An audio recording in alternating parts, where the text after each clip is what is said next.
A young boy excitedly tells Masamichi about a new game, marveling at its branching routes, world building, and numerous endings. His father's passion for game development makes him unstoppable when he talks about it. While his mother watches quietly, always smiling gently, the boy reflects on how much he loved them both. The scene shifts to Masamichi as a high school student, answering a phone call with surprise. He recalls the moment in his second year when tragedy struck. His parents passed away. At their funeral, he stands among mourners, overwhelmed by grief. He isolates himself in a messy room, sinking into a downward spiral after losing his beloved family. Masamichi admits he nearly lost the will to live, but something filled the void in his heart. A game, the game, titled Dragonia Chronicle 2, became a memento of his parents and changed everything for him. His expression shifts from despair to a spark of hope as he grips a game controller. Somehow, Masamichi manages to recover. He throws himself into programming, studying intensely and landing a job at a game company. He wants to carry on his parents' legacy by creating an amazing game.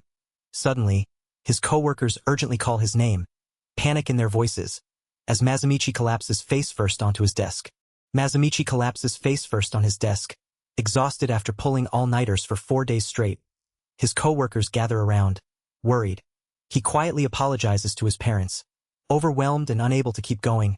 Outside, rain pours down on the house, matching his despair. 2 maids stand outside in the rain, troubled by the situation. One worries about what to do, while the other explains the orphanage is overwhelmed and they can't just leave him there. Tears stream down their faces as one gently cradles a crying baby wrapped in a blanket. The baby continues to cry in the rain, eyes full of tears. The scene shifts 26 years later to a man peacefully sleeping in bed, murmuring softly. A cheerful girl with fox ears and a tail bursts into the room, loudly demanding the man named Nino to wake up. Despite his plea for 5 more minutes, she energetically insists, shaking him awake with a big smile. Nino yanks the blanket off the sleeping man with a sharp tug, causing him to fall off the bed with a surprised shout. He winces in pain but manages a wry smile, asking her to wake him up normally for once. She and another girl tease him about being late. While he groans in frustration, a large, cheerful man calls out that breakfast is ready, carrying plates piled high with food. The man and a smaller boy enthusiastically urge him to eat, presenting a feast that leaves him wide-eyed. He complains about the amount, but the man insists he needs it to stop collapsing. The young man accepts this as his new reality. The narration reveals that 26 years ago, he died and was reborn in a new world filled with many races besides humans. Nino anxiously reminds him to take his magic stone and watch out for bandits. But he insists he's not a kid anymore as he sets off down a village path, waving goodbye to the group. Masamichi reflects on growing up with Eni and Ali in the same orphanage after his reincarnation, supporting each other to survive. To him, they have become like family now. Nino sighs, worried if Masamichi will be okay, but the large man reassures her that he always works hard for them and there's nothing to worry about. Nino mentions hearing that Masamichi has been acting strangely at the tavern lately. The large man hopes Masamichi's reasons are good and that things don't take a bad turn. The scene shifts to the Royal Alchemy Workshop, where a cheerful man greets Nino warmly, calling him the treasure of the workshop. Nino, however, feels uneasy about this. The man enthusiastically piles tasks on Nino, demanding everything be done in one day. Nino protests, overwhelmed, while a smirking blonde man watches nearby. Nino asks the blonde, Arnault, what he means by his expression, but Arnault only replies vaguely, hinting at something more. Arnault muses that being a lowly handyman must be tough, doing tedious tasks day after day. He provocatively suggests Nino might want to be more like him, as he conjures glowing crystals with a confident smile. Nino listens intently, his expression serious and contemplative. Arnault flaunts a dazzling transmutation, challenging Nino with a flashy display and taunting that he wishes he could do the same. Nino remains silent, then modestly denies any such skill, admitting he couldn't perform it anyway. Nearby, others praise Arnault as the undisputed top performer this term for instantly creating an advanced magic circle. Arnault mocks Nino, calling him a common race type lacking talent. While Nino quietly reflects on the insult, he focuses on carefully handling magic stones, revealing his current role. An explanation unfolds about the role of a transmutation artisan, who uses 6-colored magic stones infused with power to transform natural materials into various objects. Though impressive, the profession demands precise magical control, making it extremely difficult to enter. Nino contemplates the limitations humans face, lacking the magic amplification called Dragon's Blessing. which prevents them from performing high-level transmutations like other races. He accepts his role as a handyman responsible for preparation tasks such as material analysis, extraction, and purification. Despite these restrictions, he questions the importance of these limitations with a determined expression. Nino quietly affirms he doesn't mind being a handyman if it means protecting his simple life, determined to do whatever it takes. He acknowledges having something important to accomplish now. Suddenly, Master Balbanas appears, asking if Nino has a moment. Nino turns, surprised to see him. She enters a spacious, well-furnished room where Master Balbanas stands waiting. The master invites him in, and Nino politely excuses himself. He wonders what this summons could be about, noting the master's unusually serious demeanor. He suspects it can't be good news and that only one thing could explain it. Master Balbanas confirms Nino's 10th year at the workshop, recalling that Nino started the same year he became the workshop master. He praises Nino as an indispensable part of the place and sincerely appreciates all his efforts. Nino is touched that the master remembered this milestone. Nino insists he should be the one thanking Master Balbanas for training him from the beginning and downplays his own importance as just a handyman. The master counters that without Nino's support, the workshop wouldn't have functioned. He reveals the kingdom's knights will soon make their move, explaining why this situation is such a loss and why it weighs heavily on him. Master Balbanas reveals that the kingdom's knights plan to arrest Nino for incitement. Nino processes this grim news, realizing that matter has been exposed. The master reassures him, mentioning he has a few connections to help. The master explains he's heard rumors in taverns about someone spreading talk of calamities and national overthrow. Some true, some false. He admits he doesn't know why Nino acted, but believes in him and acknowledges Nino must have had no choice. Nino apologizes sincerely for causing trouble, while the master slides a map across the table. The master points to a pioneer village near the southwestern border on the map, where an old friend lives. This friend has been seeking a transmutation artisan for some time. He suggests this could be Nino's chance to go independent. Nino listens quietly, considering the proposal. Nino thanks the master, overwhelmed by the effort to arrange this opportunity. He studies the map closely, recognizing the place. The master asks if Nino doesn't want to go, sensing his hesitation, but Nino remains silent, conflicted as he holds the map. Nino's resolve shines as he firmly accepts the master's offer, expressing deep gratitude for all the help he's received. He bows respectfully, promising to honor the opportunity. The master exhales in relief, admitting his worries were unfounded once Nino commits. Walking through the castle corridors, Nino pieces together the situation, realizing the connections and implications. He acknowledges that this means he still has a chance to change his fate. Gazing out over the sprawling royal capital, he contemplates the path ahead beneath the towering castle spires. The sky darkens ominously as a cracked, foreboding moon looms above the castle. Nino looks up with a serious, determined expression, sensing the gravity of the looming disaster. The majestic castle stands firm despite the unsettling celestial omen. Reflecting on his journey, Nino recalls the hardships he endured after reincarnation, surviving only through the support of Eni, Ali, and Master Balbanas. Though he had grown fond of the royal capital, he knows the city is destined to be destroyed in 3 years. He alone is aware of this grim future, standing amidst the bustling streets as chaos quietly brews. It happened suddenly as a massive crack appeared on the glowing moon's surface, shattering it visibly in the night sky. The people below look up in shock and fear, witnessing the ominous fracture spreading across the moon. Rumors spread like wildfire, claiming the crack was an omen of impending catastrophe or the work of monsters dwelling on the moon. The entire kingdom was thrown into turmoil, but the queen acted swiftly, consulting scholars and declaring the event a sign of good fortune. The crowd gathers in front of the castle, reacting with mixed emotions to the queen's proclamation, which coincided with the kingdom's 500th anniversary. The event was named the Moon's Smile, and the uproar quickly subsided. Yet, Nino recalls that the cracked moon resembled a game he had played extensively in his past life. He realizes this world is identical to that game, triggering a deep memory. The story shifts to the game Dragonia Chronicle 2, a crafting-based RPG where the protagonist, an alchemist-like transmutation artisan, embarks on an adventure. Players gathered materials from different regions, created various items, and completed request-based quests. The game's rich world-building and numerous branching routes made it a masterpiece beloved by many.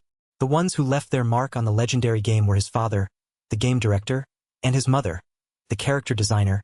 After losing them in an accident, he was left with emptiness and played the game relentlessly to fill the void.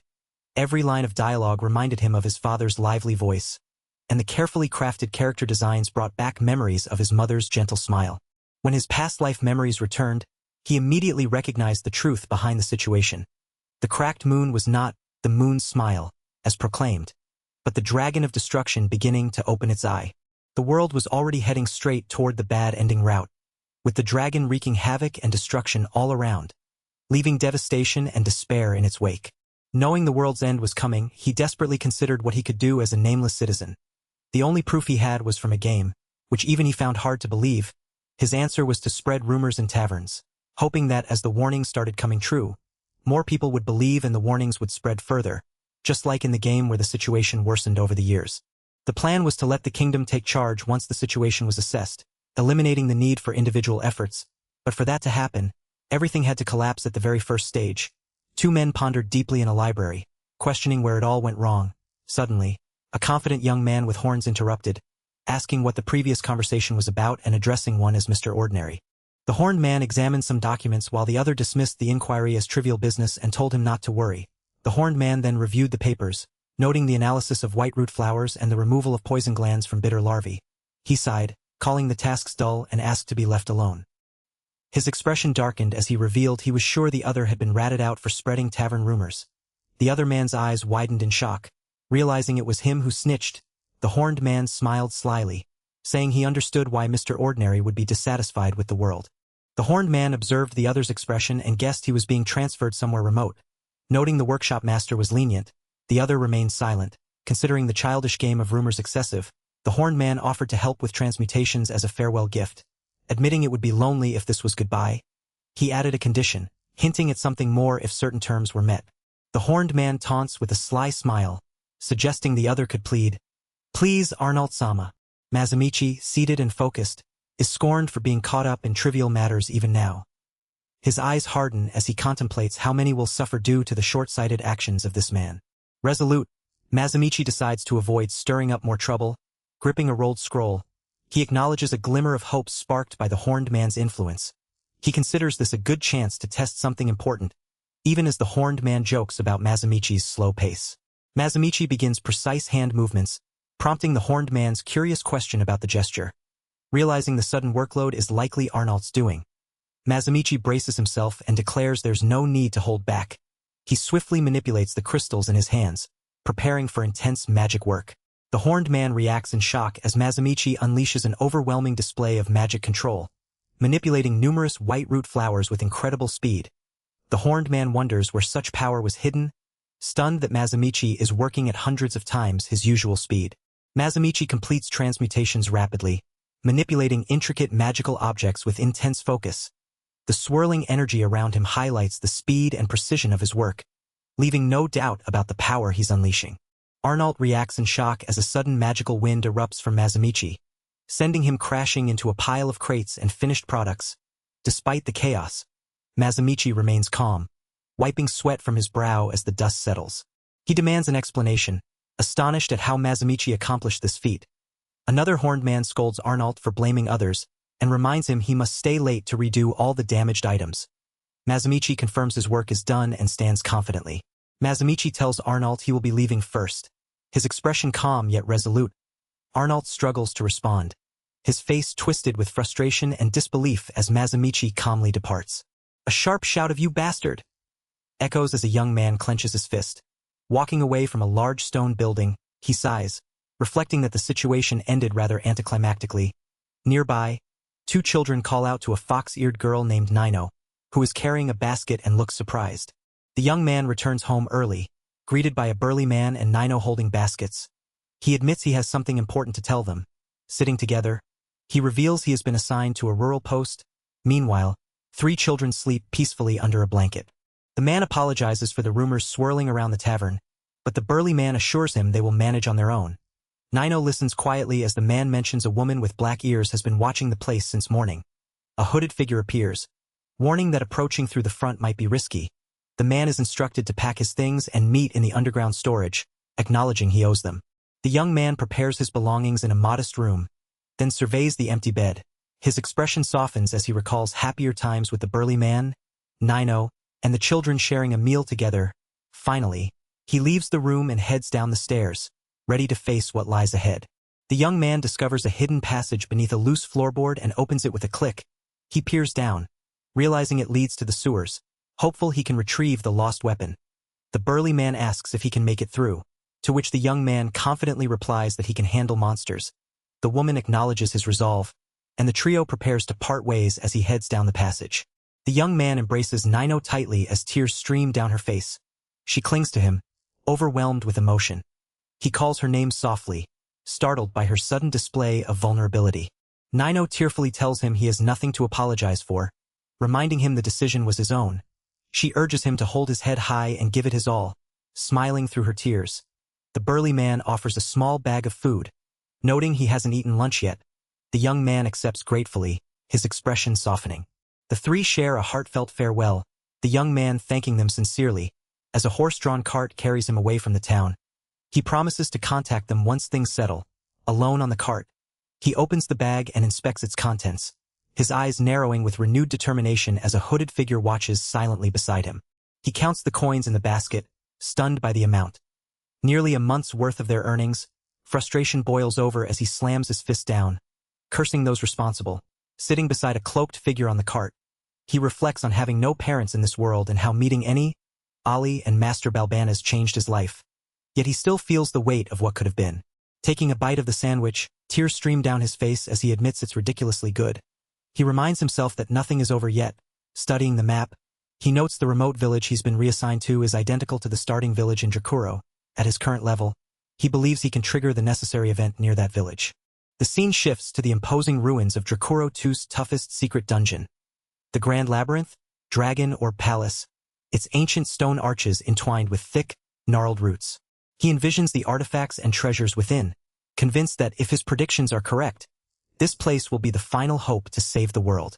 A group of close companions, including Nino and several others with animal-like features, gather together, their expressions warm and encouraging. One of them urges the others to wait for him. Below, the young man clenches his fist with determination, swearing to save them all no matter what. The horse-drawn cart winds through a vast, rocky canyon under a cloudy sky. The young man gazes ahead with quiet resolve as leaves drift past. The driver grips the reins, focused on the path, while a cloaked figure sits silently beside the young man. Leaving his home, the young man recalls being unsure how to reach the village until he encountered Hans, the traveling merchant he recognized from the game. Hans eagerly offers him a ride in his carriage. Seeming friendly and welcoming, the young man feels relieved, thinking one less worry. But his eyes narrow with suspicion. The cloaked figure beside him remains silent, and the young man senses something off, wondering if this stranger might be from the Royal Knight Order. The young man questions the driver about the cloaked traveler, admitting he knows little about her but felt it wrong to turn her away. He notes it doesn't seem like he's being pursued, especially considering her condition. The cloaked figure quietly acknowledges his thoughts, and the young man notices Hans hasn't seemed to notice anything unusual.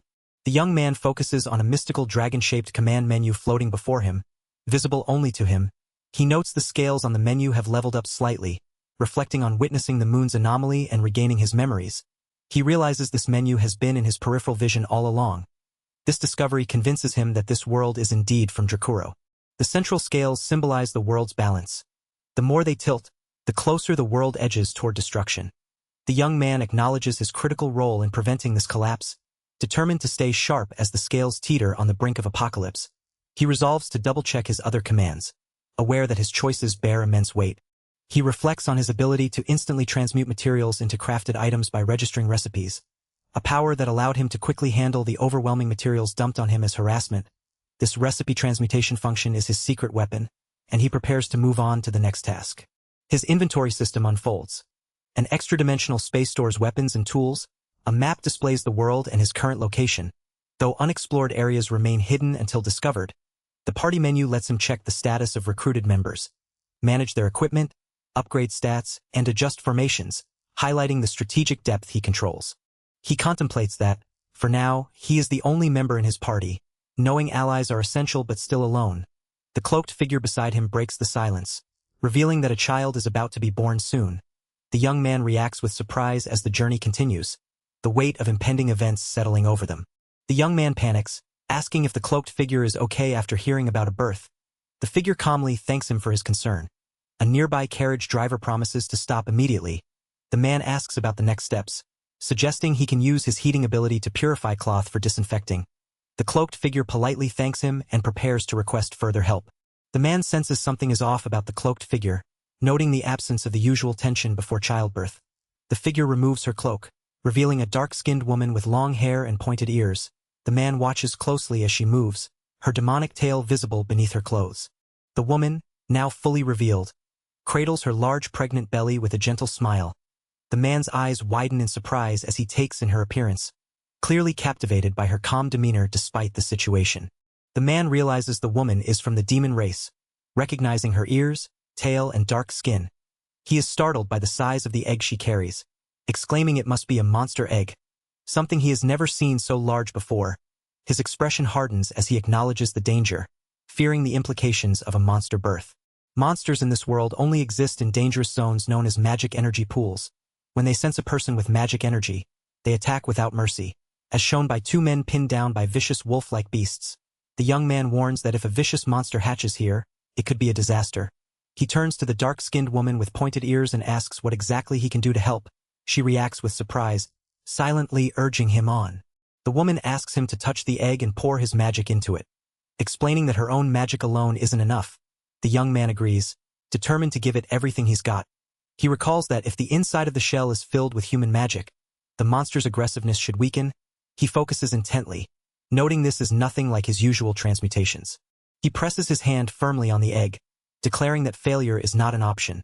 The woman watches with wide eyes, sensing something significant is happening. The magic energy visibly flows from his hand into the egg, filling the space between them with swirling power. The young man marvels at the magic waves, noting the amount and the number of colors. 6 in total. The woman is equally amazed, having never seen magic this beautiful before. The magic swirls around them like a radiant rainbow, illuminating the scene as the man continues to pour his energy into the egg, while the other man watches from nearby. The young man channels his magic into the egg, overwhelmed by the power flowing through him. He wonders who this person is.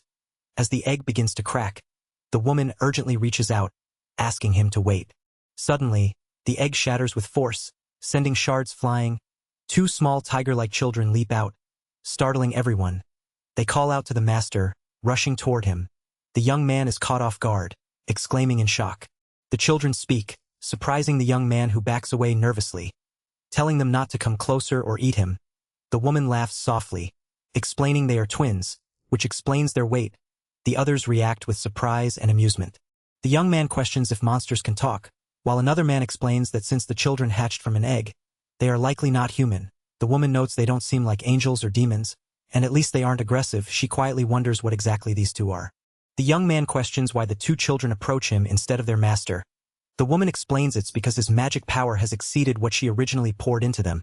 Surprised, he wonders if that's even possible. He apologizes quietly, realizing these were meant to be the precious children raised by the master. She reassures him not to worry and reminds him she was the one who asked for his help. She expresses deep admiration for the immense wave of magic he just released, asking if he's an exceptional mage or a transmutation artisan. He modestly denies being anything special. She then asks if he's heading to the royal capital for work, but he notes the capital lies in the opposite direction, leaving her shocked. The woman accepts the situation with a gentle smile, admitting there's no helping it. The young man wonders if she's really okay, as she confesses she can't get off the wagon either. She reflects that despite taking the wrong path, they still ended up meeting, feeling a strong sense of fate toward him. Confused, the young man questions what she means by meeting and fate. His thoughts reveal he's piecing together her naivety with directions and the event of raising a monster egg. He suddenly realizes she's one of Drakuro's main heroine candidates, a powerful monster tamer who learns the skill of subjugation, and that she was added to his party list despite being a 14-year-old girl in the game. The young man calls out in surprise, recognizing the woman as Paula. She turns to him, equally shocked, asking how he knows her name. Her expression softens with a gentle, almost shy realization as she murmurs, "My," while 2 small creatures dressed in animal costumes stand quietly beside her. The woman asks why he knows her name, catching him off guard. He panics internally, realizing he said it out loud. He quickly denies it, awkwardly explaining he just naturally has the ability to know names. She smiles warmly, praising his incredible power and accepting it without question, which surprises him. She then points out the 2 children in animal costumes, asking if their names are Yoru and Ku. He notices the children respond eagerly when he calls them. Shocked, he asks since when the children became party members. The woman explains they've been given good names derived from phrases he used earlier, Yuna meaning don't come closer and Tunath meaning don't eat me. She questions if that's really how they're naming them, while the children cheer happily. The scene shifts to a horse-drawn cart traveling a barren road. He admits it's fine if the children accept their names. The woman asks what he planned to do in the royal capital. He explains his uncle lives there, and he intended to visit him to express thanks, as the uncle encouraged him to embark on this journey alone. She reveals she secretly took the egg of a legendary beast, known as the embodiment of destruction, as her travel companion when she left home. Though it was kept under strict protection, she believed a little adventure was worth breaking out of its shell. He acknowledges her bold decision and asks what brought her on this journey. She turns the question back to him, prompting him to answer. He hesitates but admits he wants to save the world, then quickly corrects himself, saying he wants to save his family instead. His awkwardness draws a surprised reaction. She reacts with shock at his grand ambition to save the world. While he panics internally for revealing too much, he tries to downplay it as doing it for his family, but she smiles knowingly, reflecting that perhaps the strong fate she sensed that day was no mistake after all. Noticing his unease, she asks if something is wrong, then politely requests to join him on his journey. He is caught off guard by the sudden offer but considers how having a skilled monster tamer would greatly aid his plans. She assures him she will be fine despite his solo journey, and he quietly agrees to let them join him. Paula softly declares she has already fulfilled her reason for traveling, smiling gently as leaves drift around her. The young man reflects quietly, acknowledging some mystery remains but recalling she was a reliable party member in Drakuro. He concludes that if she says she's fine with it, then it should be okay, a small smile forming on his lips. He extends his hand to Paula, calling her by name and saying he will be counting on her.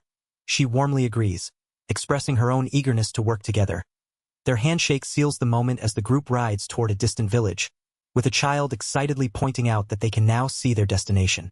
The man remarks nostalgically on the starting village, asking Paula if she knows the place. She responds hesitantly. Memories surface of villagers gossiping about Elise taking in a monster's child, and a blacksmith offers to forge a better staff. Though the secret was almost revealed, the man admits it was indeed a big job, confirming the story. The man thinks of all the familiar faces in the village. Haimo the blacksmith, Oijin the gossip, and Ute from the tavern. Hoping to meet them again, the group arrives at the village gate, and Paula's voice echoes in his mind, saying this place must be precious to him. He agrees, eyes wide with surprise as the scene settles on the lively village and its welcoming people. The village lies quiet and somber, with several villagers slumped or sitting exhausted on the ground, some clutching their heads or looking distressed. A woman sits nearby, holding a small pouch tightly, her expression troubled. The atmosphere is heavy with fatigue and worry. Nino and his companions stand at the edge of a forest, staring in shock at a riverbed that has dried up completely. The woman points urgently toward the barren stream, emphasizing the severity of the situation. The little water that remains is barely a trickle, underscoring the crisis. A figure wearing a wide-brimmed hat approaches, addressing Nino by name and revealing that Master Balbanas has spoken of him. Dirk, the village chief, formally requests a moment to speak. Inside a building, Nino listens intently as Dirk explains that the village depends entirely on the river for water, which began drying up suddenly at the start of the year. Nino's expression tightens with concern as he realizes this mirrors the bad ending route. A narration reflects on how the first year after the Dragon of Destruction awakened, the most noticeable anomaly was related to water.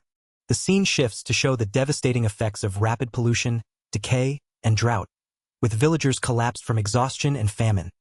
A mystical scale with a dragon motif glows ominously, symbolizing the world's balance. Nino understands that while solving village problems restored balance in Drakuro too, leaving issues unchecked would accelerate global destruction. He resolves with determination that he must do something, standing alongside his companion as the village's fate hangs in the balance. He slowly wakes, feeling a dimness and a strangely warm sensation he can't explain. A woman with a gentle smile asks if he is finally awake, surprising him as he realizes he was resting on her lap. Embarrassed, he quickly apologizes, but she reassures him not to worry since he looked exhausted. He reflects on the seriousness of the situation and wonders about the others he has yet to meet. An older woman offers him barley porridge before he leaves. He meets the tavern keeper, Ute, who confidently introduces herself and mentions hearing about him from her little brother. Nearby, a blacksmith and an old man, clearly drunk, urge him to pick some food quickly. The atmosphere lightens as villagers greet him warmly, offering stewed beans and salted pork from their farms. Ute chides the generosity, reminding them of the poor harvest and his earlier exhaustion. He apologizes for the commotion, touched by their kindness. A woman explains that this is the first time a transmutation artisan has visited the village, lifting everyone's spirits and putting them in a good mood. A young man is told to take his time and relax.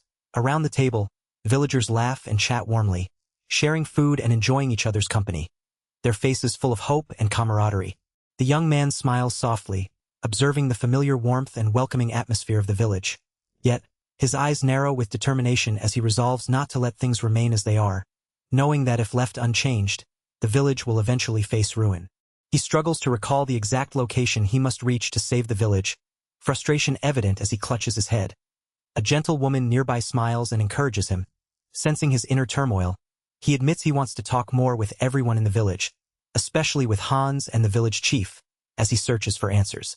Suddenly, realization strikes him. He must talk to the village chief. He calls out to a woman named Paula to come with him. The scene shifts to a memory of a key event in Drakuro 2 that led to discovering the location. The young man bursts through a door, announcing their arrival to the village chief, who looks up in surprise. The young man declares he needs to ask something, his eyes sharp with resolve. He realizes the key to solving the village's problems lies in the path to the dungeon. The scene shifts to a mysterious, ancient dungeon entrance overgrown with thick tree roots and crumbling stone, hinting at secrets buried deep within. The group stands before the dungeon's twin entrances, surrounded by the same twisted roots and ancient ruins. The young man warns everyone to stay alert, as monsters could appear at any moment. A woman beside him nods gently, affirming his caution. He reaches out to touch the dungeon's stone wall, declaring they have arrived at the critical point beyond which their true challenge begins. The group stands before a massive, ancient dungeon entrance made of crumbling stone blocks and adorned with large, glowing crystals. The young man exclaims with excitement that they have reached the dungeon as they prepare to enter this mysterious place.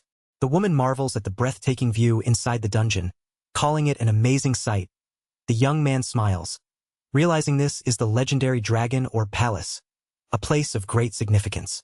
A detailed illustration reveals the dragon or palace as Drakuro 2's hardest hidden dungeon, a vast labyrinth extending over 100 floors underground. Monstrous creatures roam the halls, but adventurers can obtain abundant high-quality materials by braving its dangers.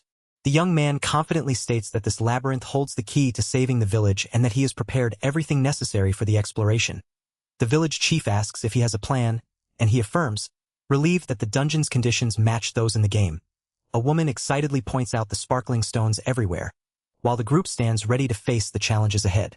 A lively girl bursts with energy, labeled a little troublemaker, urging Sensei and Pao-sama to hurry and check another side. A young man watches her with a mix of surprise and concern as she excitedly points ahead. The girl, Mia, is reminded not to get carried away as they are here to investigate. She admits her excitement since she's never seen these strange crystals before but acknowledges the need to stay alert against monsters. Despite her nervousness, she rallies the group to carefully charge ahead. The young man silently wonders how things ended up like this, recalling a few hours ago when they sought a guide. Mia cheerfully offers to help and talk with the group, holding various items. It's revealed she is Yute's daughter and once worked as a shopkeeper in Drakuro 2, known for being lively and chatty. Since she knows the village well, they asked her to guide them, and she expresses happiness that they came to the village. Mia explains that lately there's been no work at the shop, and she's mostly been lighting the stove out of boredom. The young man notes she's just as energetic in this world as before. As they approach their destination, Mia is surprised by a huge hole they encounter, which she didn't know about. The group questions if it has always been there, with the young man smiling warmly at Mia's spirited nature. The young man admits this moment stirs nostalgia for him and wishes to talk longer, but warns Mia that beyond this point lies an underground labyrinth. He tells her it's dangerous and insists she not follow them. Mia reacts with surprise and concern as the group prepares to part ways at the labyrinth's entrance. Despite being told not to follow, Mia protests, struggling to explain herself. She confesses she couldn't leave them alone, clutching her dress with a mix of worry and determination.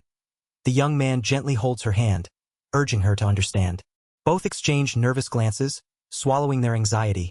Mia eagerly shows the young man strange objects she found, asking if they could be useful materials. He shakes his head, apologizing as she excitedly presents more items, undeterred. Mia suddenly declares the objects are all junk and decides to venture deeper inside the labyrinth herself. The young man calls out to stop her, but she slips and falls backward, arms flailing. The group watches in alarm as she tumbles down, and a voice urges her to get a grip. Doubt gnaws at the group as they question whether bringing the girl along is truly wise. The narration recalls that Mia, a mere village girl, never followed them into the dangerous dungeon before and isn't a combatant. The young man extends a hand, asking if she can stand, and she accepts, though clearly fragile. The young man senses something amiss, but dismisses it as imagination. Suddenly, a cat-costumed child shouts an alarm, pointing out an intruder. A classic slime monster appears, bouncing on the floor, and the group braces themselves. They remark how these weak enemies usually show up first in RPGs, making them a perfect match for an initial battle. The atmosphere shifts as a huge, menacing monster looms overhead, its sinister grin filling the panel. The group, including the young man, the girl, the elf woman, and the costumed children, react with shock and alarm. One of the children clings to the elf woman in fear as the threat closes in. The monstrous threat crashes down with overwhelming force, shattering the ground and sending debris flying. The cat-costumed child is thrown backward by the impact, the destruction echoing through the dungeon as the group faces the sudden, devastating attack. The young man panics, shouting that he's going to die, while the girl clings to him in fear. He tries to reassure her, noting it's just a final dungeon slime nearby. A cat-costumed child lies injured but conscious. The slimes warn that once they go berserk, they overwhelm and digest their prey. The group realizes the slimes are gathering rapidly around them and debates whether to flee or find another route. The young man falls silent, deep in thought. Resolute, he declares they will break through the slime horde. The elf woman, the girl, and the cat-costumed child react with surprise.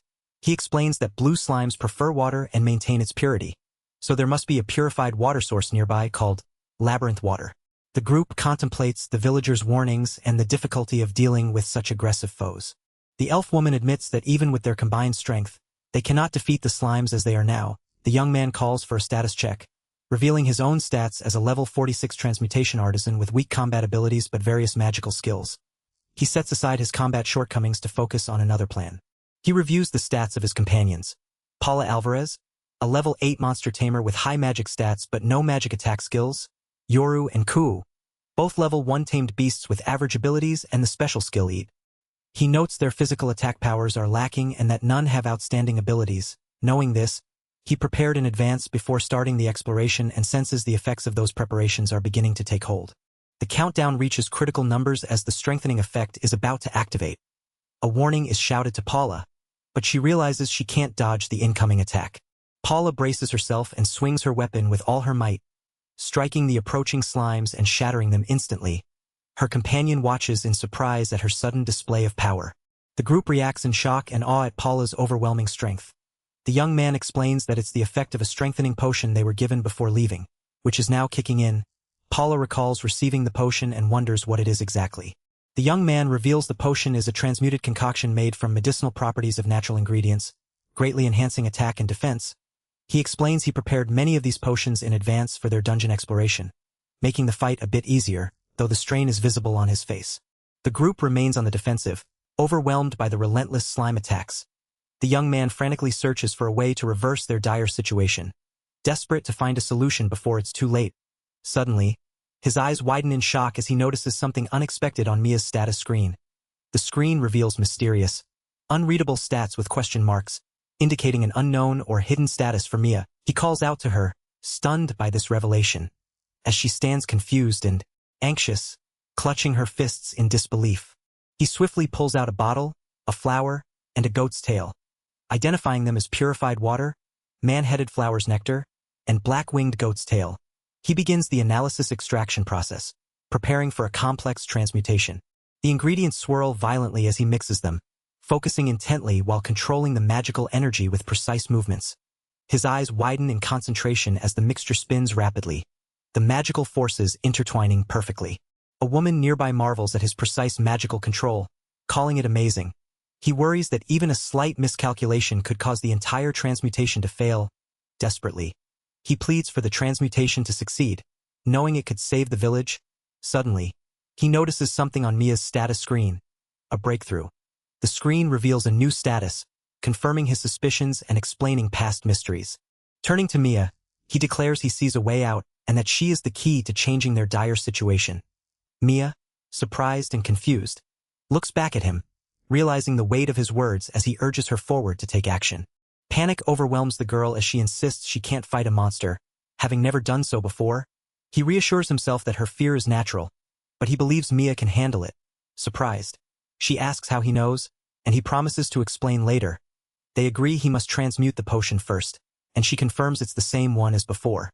He admits that transmuting during battle is extremely risky. Until now, he has been reinforcing the effects of strengthening potions by continuously casting support spells like Double Strike and Iron Defense, but pouring magic into transmutation temporarily weakens those enhancements. The girl understands that they must endure until the transmutation finishes. As the battle rages, the girl, the boy, and a small companion push forward. Enduring the onslaught, he urges everyone to give their all. Needing just a little more time, he notices Paula saved him, filling him with renewed determination. The transmutation completes, and he hurriedly hands the glowing potion to the girl. She drinks it eagerly while he explains that Mia's abilities will now be enhanced, giving her the power to fight back. Her eyes widen with realization and hope as the potion takes effect. The girl chokes and spits out the potion. Overwhelmed by its disgusting taste, she cries, refusing to drink it, while the boy watches in shock, unable to believe what just happened. The boy realizes the extra ingredient added for immediate effect changed the taste drastically. Unlike the others, this potion needed to work instantly, but everyone is already near their limit. He panics, wondering if he should remake it, but they can't afford to start over. Suddenly, the potion disappears from his hand. Surrounded by hostile creatures, the group contemplates retreat as their only option. The girl examines the empty potion bottle with despair, questioning if this is all they managed to gather. Tears well up as the weight of their situation sinks in. Back at the village, a woman reports the well's condition, admitting they can't expect much due to the contaminated water. Another woman, exhausted and tearful, leans on a table, silently mourning. She whispers, "Mom," as she struggles with the dire circumstances and what to do next. The girl struggles to fight off a fiery creature, shouting that she too will endure for the sake of everyone in the village. The boy recognizes her as Mia. His hope ignited, tears stream down her face as she desperately drinks from the potion bottle, determined to change their dire situation despite the pain. Mia gulps down the potion all at once, her eyes wide with shock and tears spilling uncontrollably. The boy panics, urging her not to drink it so quickly, fearing the strain it might cause. She suddenly spits out the potion, coughing violently but alive. The boy anxiously checks if her body is okay, reminding her of what he told her before the transmutation. She looks at him, trembling but ready to try. With newfound resolve, Mia nods firmly, promising to do her best. The boy expresses relief and hope that they might just make it. Meanwhile, the hostile fiery creatures close in, threatening their fragile chance at survival. Mia concentrates, extending her hand as magical energy crackles and gathers. The boy watches closely, impressed by her control. Together, they unleash a powerful swirling spell, the numbers 10 and 20 flashing beside her, signaling her growing strength. The boy acknowledges quietly that Mia truly is something special. He reflects that in this world, Mia not only becomes an ally but her class is something unexpected. The group braces as Mia directs a fierce magical attack against the advancing fiery creatures, the number 30 appearing to mark the spell's power. The boy confirms Mia's identity as a mage, her status screen appearing with detailed stats and special skills. She confidently casts a massive fire spell, pushing back the monstrous flames threatening them. The fiery creatures recoil as Mia's magic overwhelms them. The boy and another girl watch in awe. The magic attack enhancement potion lies discarded on the ground, its effects evident in the spell's strength and precision. The group praises Mia for her incredible magic, with one calling her a genius as she playfully wonders if she really is. The boy notes how she gets carried away just like in the game. He then asks seriously how the sensei knew Mia had magic power, and the sensei reveals a lantern that reacts only to magic power. The sensei explains the lantern glows using luminous stone and only reacts to magic power, which flared when Mia touched it earlier. He adds that after that moment, he could see her status, confirming her fire element affinity. He thanks Mia sincerely for saving them. Mia brushes off the praise with a shy smile, calling it nothing. Excited, she urges the group to continue deeper into the dungeon for an adventure. While the boy warns her not to get carried away, they face forward into the dungeon's depths, ready to explore. The group spots a massive creature ahead, and the boy wonders if it's a floor boss. The elf woman points it out, noting it looks like ones they've fought before but much larger. The boy realizes the creature is the labyrinth water, and they prepare for the battle, understanding that defeating it might be key to their progress. A massive, amorphous creature surges forward, its dark, liquid-like form looming ominously over the group. The boy's eyes widen in alarm as he warns that the creature looks extremely dangerous. The elf woman and another girl beside him react with shock and fear, the girl screaming in terror as she questions if the creature has transformed.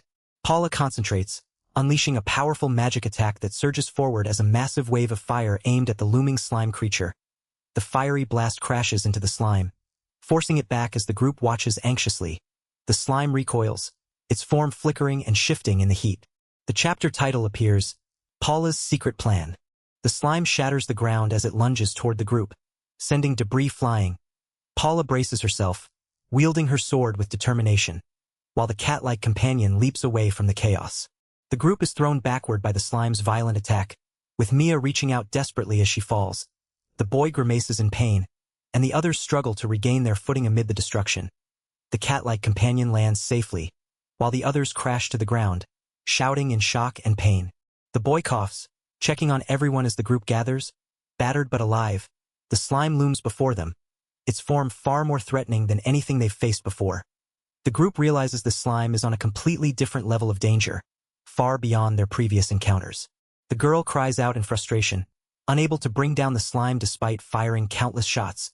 The boy narrows his eyes, realizing even Mia's fire magic is ineffective. Determined, he decides it's time to use the mysterious staff he's been holding. He summons energy to his hand, preparing to wield the staff.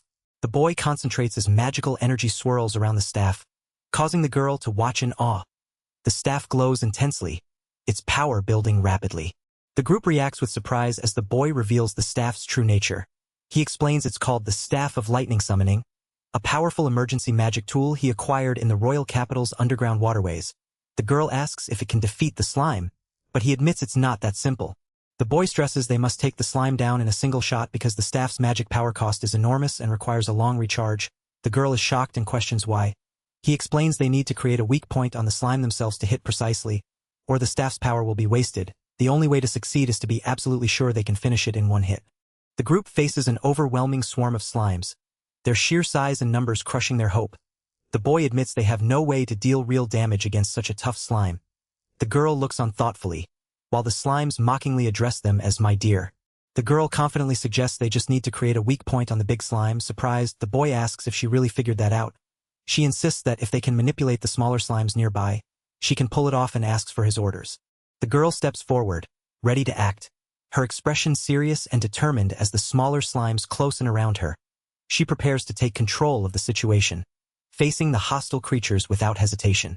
The boy and another girl watch anxiously, confused about what's happening, but he recalls Paula's confidence that this plan could work.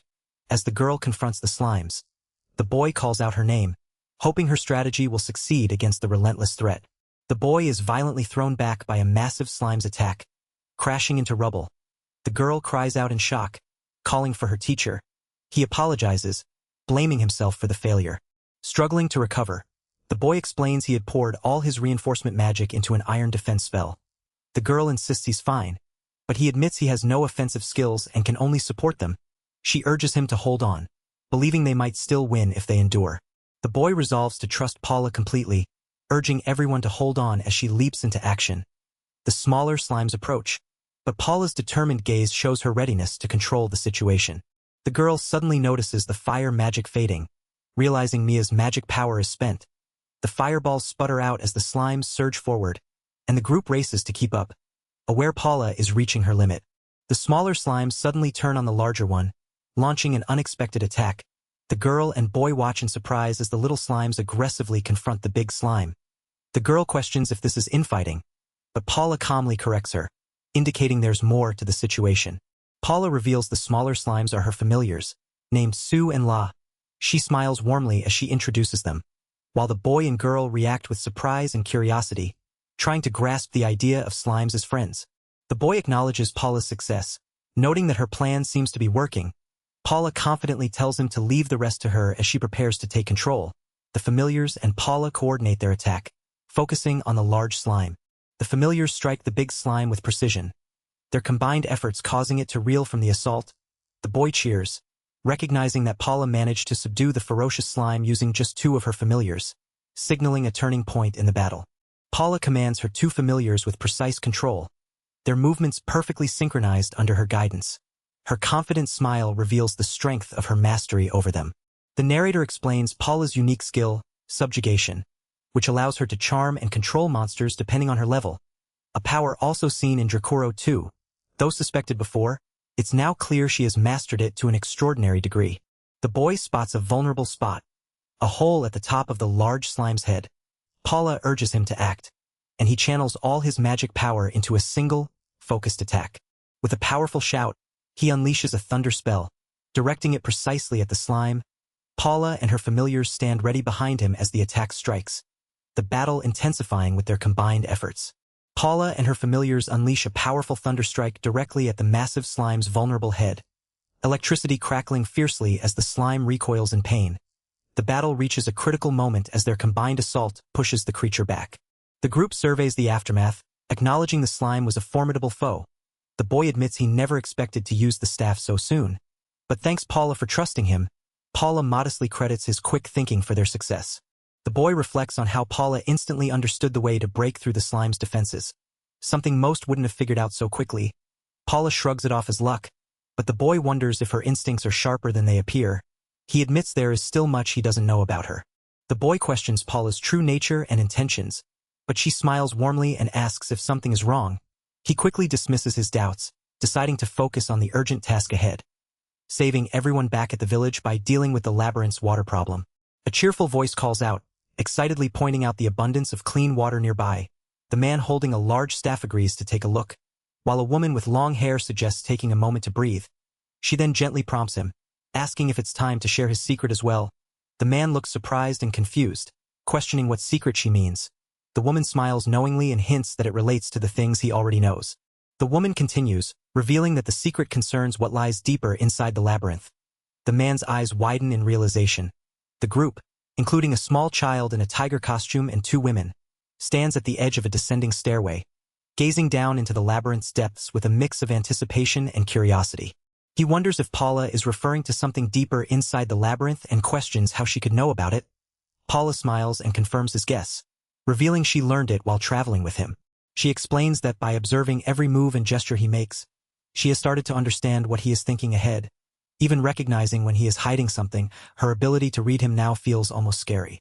He is shocked to realize she has been watching him so closely, but she admits she only wants to be ready to support him immediately if anything happens. He feels awkward under her intense gaze, finding it hard to tell her to stop. They continue their conversation, with Paula saying it's fine since she means no harm. She brings up the labyrinth water he found earlier. Noting he didn't seem happy about it, he looks thoughtful, caught off guard by her insight.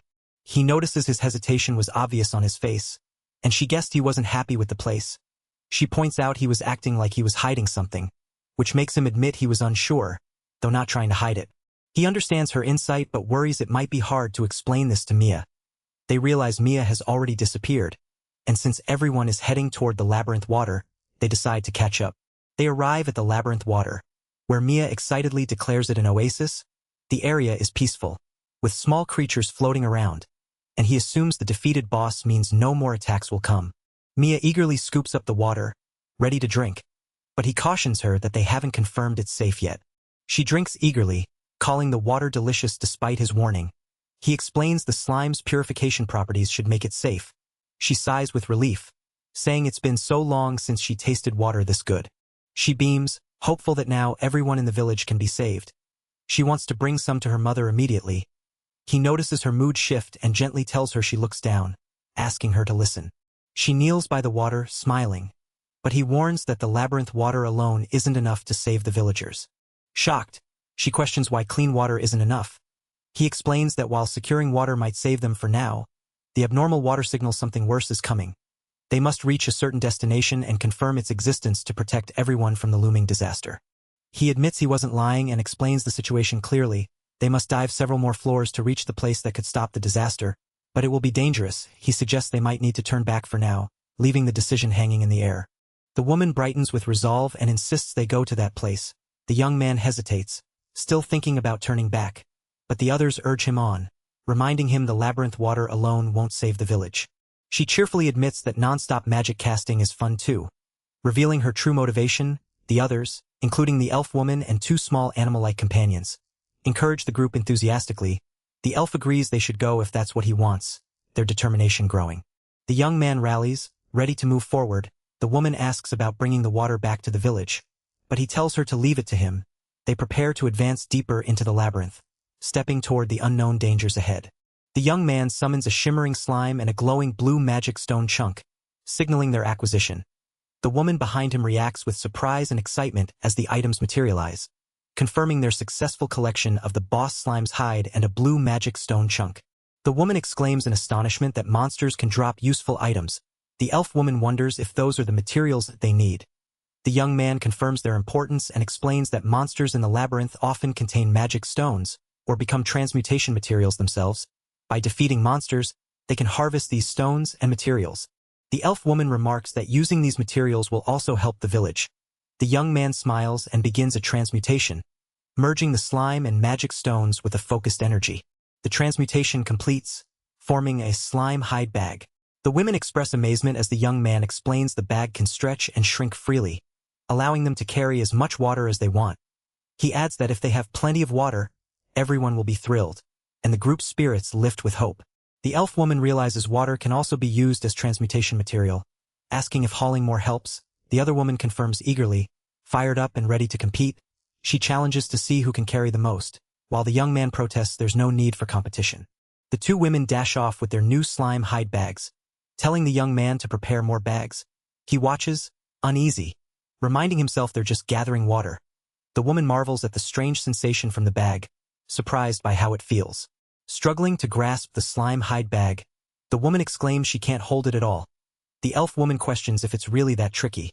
While the young man and the other woman look on in surprise, the elf woman kneels, feeling the bag's softness and perfect fit, fascinated by its texture. Overwhelmed by the sensation, the elf woman feels her whole body melting into the softness of the bag. The young man gently urges her to hurry and gather water. She snaps out of her daze, realizing she's spacing out and refocuses on the task at hand. The two women focus intently on gathering water, one grimacing as she admits the slime hide bag feels gross. But both determined for the sake of the village and the young man, they push themselves to collect a whole lot despite the discomfort. The young man warns them to take it easy, reminding them the bag has a durability limit. He calls out again, warning that even if they gather that much water, carrying it back will be difficult. Suddenly, one of the bags bursts, splashing water everywhere, causing the women to panic and the young man to react in shock. Exhausted and soaked, the two women collapse on the ground, one groaning in frustration while the other looks apologetic. The young man addresses them with a mix of concern and mild reprimand, noting the situation is just too much. The young man, with a weary expression, suggests maybe they should start over.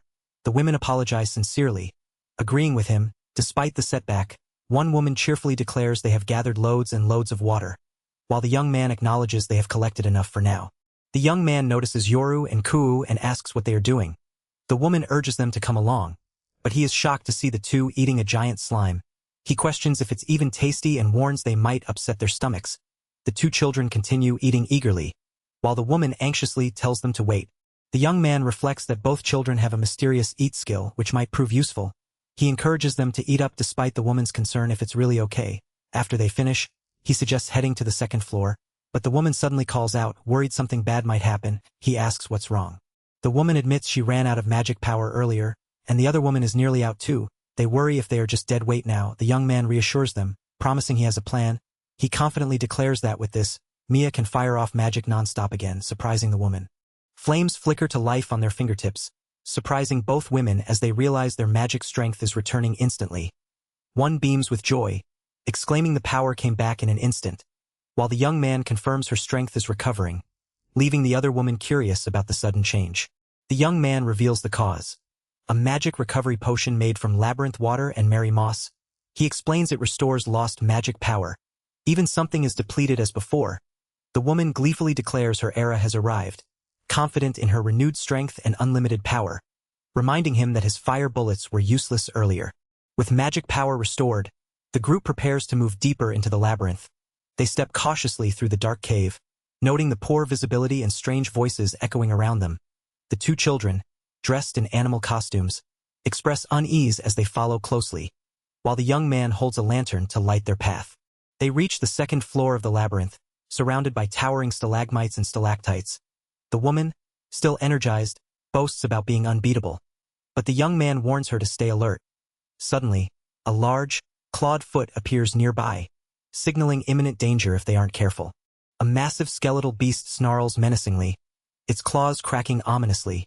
Suddenly, a terrified scream pierces the air. The young man shouts out to Paula, who responds with fierce determination, ready to face the threat. Paula launches herself at the skeletal monster, striking it down with precision. The creature collapses into a pile of bones and dark magic stones.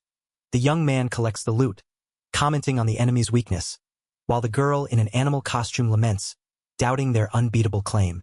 More skeletal dog monsters emerge, their jaws snapping as the group braces for battle. The young man and the elf woman prepare their magic. While the children ready themselves, the young man notes the floor is filled with dog skeletons and asks Mia to stop clinging to him so much. He wonders if they defeated most of the enemies, but a creeping unease grows. Suddenly, a swarm of monstrous bat-like creatures descends from above, surrounding the group in a terrifying circle. The young man realizes the real danger lies with these new foes and shouts that there are still many more enemies closing in. The young man braces himself, preparing before the ominous signal arrives. As he channels energy into a swirling transmutation, he urgently commands everyone to take the powerful weapons he's distributing. A cheerful girl marvels at the weapon's strength, amazed they can be wielded with eyes closed. A handful of glowing, bean-shaped objects appear in the young man's hands, drawing wide-eyed stares from two elf women. Suddenly, a girl rushes toward them, shouting about more slime approaching.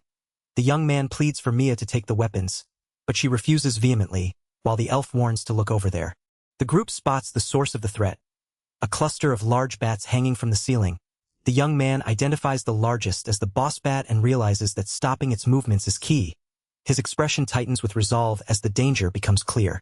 The bats suddenly awaken and screech, signaling the start of a new wave of attack. The young man and Mia react with alarm as the bat signal echoes through the cavern. Panic spreads as he calls out to everyone, warning them of the impending assault. Surrounded by snarling bats with glowing eyes, the group braces for attack as the young man shouts to use something. The monstrous bats screech fiercely, their jaws wide open, forcing the young man and a small girl to cover their ears and scream in pain. The sonic wave from the bats overwhelms them all, making it impossible to stand steadily. The young man explains that the bats emit powerful sound waves, and when the boss signals, they release an ear-splitting cry that shakes the brain and makes fighting nearly impossible. He urges everyone to endure the sound quickly. Two elf women urgently instruct the group to take the glowing slime pieces from before and shove them into their ears. One girl protests, disgusted by the idea, but the young man insists this is no time to complain, warning that without it their eardrums will burst. They all hurry to follow the desperate advice. The group struggles as they press the slimy, glowing pieces into their ears, grimacing and wincing at the discomfort. The slime oozes as they try to block out the painful sonic waves, determined to withstand the bat's devastating attack. The group covers their ears, struggling against the piercing cries of the bats swarming above. The young man exhales in relief as the intense sound washes over them, while the girl beside him reacts with wide eyes, whispering about the overwhelming noise. He reveals the solution. Earplugs made from slime hide, designed to mold perfectly to their ears and block high-frequency sounds. Though one woman is skeptical, the group quickly fits the slimy plugs, wincing at the strange, ticklish sensation but hopeful. With the earplugs in place, the group rallies, ready to fight back. The young man leads confidently. The elf woman summons magical flames, and their companions prepare for battle, determined to turn the tide.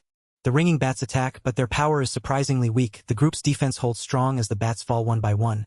Their attack and defense power drastically reduced. The young man and his allies stand victorious over the defeated swarm, ready to press on. The young man smiles confidently as he collects bat wings, bat meat, and a green magic stone chunk. Declaring it enough, the elf woman sighs in relief, glad they survived. While another woman expresses frustration with slimes, the young man urges the group to move on to the next floor, but pauses, rolling a mysterious object in his hand with wide eyes. He examines the object, puzzled by its strange appearance, as a notification announces a suspicious stone acquired. The group notes a weird smell in the area, and the elf woman points out strange formations resembling little mountains. The young man realizes the material might be stalactite. Suddenly, the young man connects the dots, recognizing the formations as piles of bat droppings, guano. He explains the stalactite-like shapes are actually bat poop, surprising the group. Panic erupts as the woman urges everyone to flee, but the young man calms her, insisting they collect all the guano before moving on. His eyes sharpen with determination as he formulates a plan to gather the valuable resource. The young man, determined, insists on collecting every piece of the guano despite the woman's disbelief and disgust at gathering filthy poop stones. The elf woman remains silent, surprised by his resolve. He admits he doesn't fully understand the guano's use yet, but reveals it has a higher rarity rating than the boss slime's hide, making it more valuable to the village. The rarity level indicator confirms its worth, and he confidently declares the guano will definitely be useful, leaving the woman skeptical. The group debates the young man's reasoning, unsure of his plan. The elf woman reminds them that thanks to the slime hide bag, they could carry water, implying the gathered materials might have hidden importance. The woman with the headband concludes that the items they collect here must hold some important meaning. The woman with the headband teases the elf for believing everything the young man says, but the elf smiles warmly, trusting him unconditionally. The woman wonders aloud if there is some deeper reason behind the elf's faith, highlighting the strong bond of trust between them. The group walks cautiously through a cavernous dungeon floor, noting how each level looks completely different. The young man remarks on the unpredictability of what might happen next and urges everyone to proceed carefully. The woman with the headband looks surprised and wonders what the strange sight before them could be. The woman with the headband dismissively mutters, "Whatever," as they continue onward. Suddenly, the young man notices something unusual on the ground and steps back in alarm as gelatinous blobs begin to emerge around them. The elf woman reacts with shock, gripping her weapon tightly. The young man realizes they have triggered a monster trap and urgently questions where it is coming from. The woman in the frilly dress nervously calls out, "Sensei," as the blobs multiply. The woman in the frilly dress panics, unable to stop the slime-like creatures from emerging. The young man and the elf woman exchange alarmed glances, both stunned by the sudden threat. The woman desperately asks what she should do as the blobs continue to appear uncontrollably, leaving the group on edge and bracing for what comes next. Mia suddenly becomes trapped inside translucent water bubbles, alarming the group. The young man urgently wonders what is happening to her. She cries out, questioning if this is a status ailment from a monster, but insists there were no warning signs. The young man quickly realizes something and begins to explain, while the elf woman looks on with wide eyes, tense and concerned. She reveals the bubbles are a new spell called Water Bubble. The young man confirms this, explaining that fighting monsters in the dungeon allows one to absorb magic energy and grow stronger, even learning new spells. Mia marvels at the dungeon's amazing effects, while the young man and elf woman exchange a brief confirmation about this new spell. Despite the bubbles not causing any pain and feeling weak, the young man insists Water Bubble is actually very powerful. The elf woman and the others float harmlessly inside the bubbles, surprised by their gentle effect. The young man smiles confidently, hinting at the spell's hidden strength, while Mia reacts with a mix of relief and disbelief. The group arrives on the third floor of the dungeon, a cavernous space riddled with holes. The young man surveys the area thoughtfully, while the elf woman and Mia express unease, sensing something is about to emerge from the holes. The tension rises as they prepare for whatever threat might appear next. Dirk asks calmly if something is wrong, but the young man is silent, lost in thought.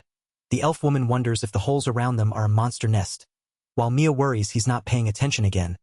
Suddenly, Paula lunges forward, prompting a shocked shout from the young man. Without warning, digestive fluid sprays from all directions, drenching the group. The young man and his companions scramble as the fluid threatens to dissolve their clothes, while monstrous claws emerge from the darkness. The group faces two massive, grotesque worms with gaping, drooling maws. The young man shouts in horror, identifying the creatures as giant worms, while Mia panics, overwhelmed by the situation. The young man realizes the holes are the mouths of these monstrous worms. Mia is urged to stay calm despite her terror, but the sight of the worms' faces is too much for her to bear as the creatures open wide, ready to attack. The elf woman and the others shout at the monstrous worms to go away, but their random attacks prove ineffective. The young man, smiling slyly, is asked for orders by the two, who anxiously call him Sensei. He chuckles, prompting one to question why he's laughing. The young man confidently declares the monstrous worm will be a huge catch. The elf woman expresses a bad feeling, noting that when he acts like this, he's always planning something strange. He announces his decision to act, catching everyone's attention. The young man proposes making the giant worm their new party member and bringing it back to the village. His companions react with shock and disbelief, their faces showing surprise and concern. The young man grins, insisting the village will love the worm. Paula vehemently opposes the idea, calling it gross and totally against it. The young man asks Paula if she can handle it, while the elf woman pleads for someone to listen to her, hoping for support if it's just one worm. Surrounded by monstrous worms, the group struggles to get close due to the worm's corrosive digestive fluid. The young man warns that this fluid is far worse than just lowering weapon or armor stats like in the game. He commands Mia to use Water Bubble despite her hesitation. Mia protests, saying she already tried firing water bubble earlier with no effect. But he insists she's been aiming it wrong. Instead of shooting at the worms, she must fire the bubbles around them.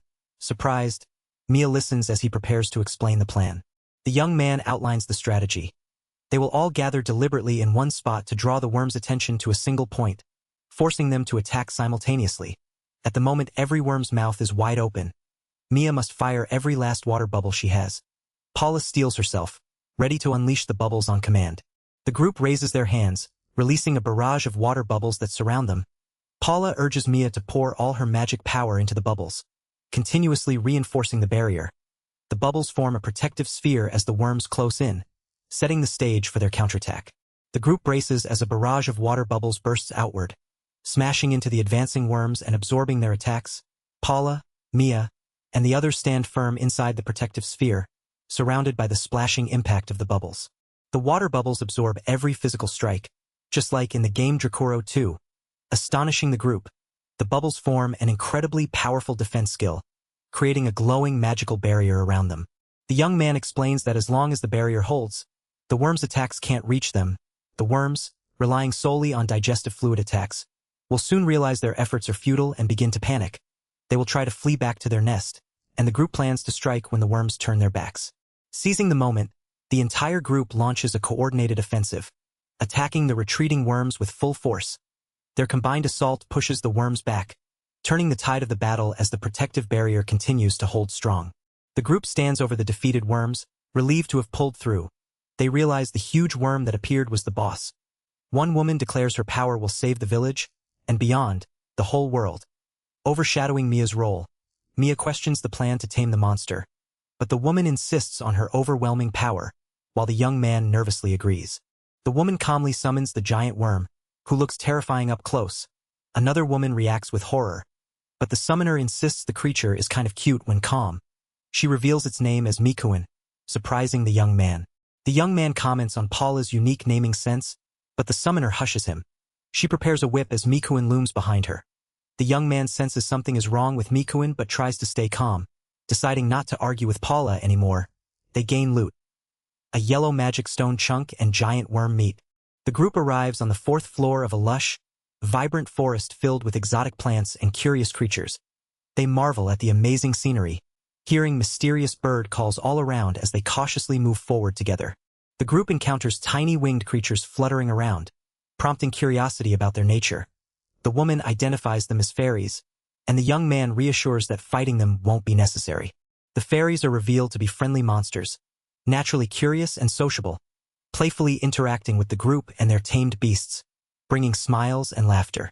The companions express delight watching their tamed beasts play with the fairies, wishing all floors were this peaceful. Yet, a somber mood returns as they face a new challenge ahead.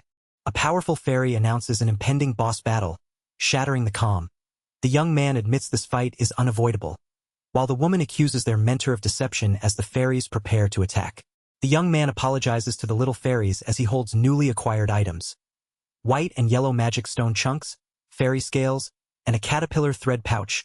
The woman reacts with surprise, realizing the fairies eat caterpillars too. While the elf wonders what kind of place lies ahead, the young man rallies everyone, declaring the goal is just ahead. The group ventures deeper into a cavern filled with glowing crystals, accompanied by their playful tamed beasts and the large worm-like creature Mikuin. They cross giant mushrooms and approach a stone passageway, their expressions filled with awe and anticipation. The scene shifts to a vast, open landscape of rolling plains and distant mountains, with faint magical orbs floating in the air. The natural beauty contrasts with the tense journey ahead. From a high vantage point, the group gazes out over the expansive terrain, noting the rugged cliffs and scattered foliage. They prepare to continue forward, united and ready for whatever awaits beyond the horizon. The group stares in shock, one woman demanding what this place is and what's going on, while another wonders if they somehow ended up outside. The young man calmly corrects them, explaining they are still inside the labyrinth. He points to the vast floor below, declaring it the one that will save everyone. With determined eyes, he proclaims this place, from the end of the world, is their final hope. The young man declares this place the final hope. A woman questions if it truly is hope, and he confirms it will become a vital base to protect everyone from the disaster. He gestures toward the vast landscape ahead as another woman asks what he means. He describes the abundant nature, sunstone light pouring down, and the vast land surrounding them. The natural beauty of the area fills the scene with promise. He envisions building whatever they want here. Fields, workshops, even homes. His determination shines as he promises to create a settlement where they can live in peace. With arms outstretched, he proclaims he will build a brand new village. The women beside him look on in awe and surprise, their expressions softening with hope. A woman gasps in shock, questioning if an entire underground village is even possible. The young man confirms it is, explaining they have 3 years left until the surface is destroyed. He believes that by using his power and the labyrinth's existence, they can pull it off. The elf woman listens silently, hope flickering in her eyes. The young man stands confidently with the women and a child nearby, reflecting on what he truly wished for.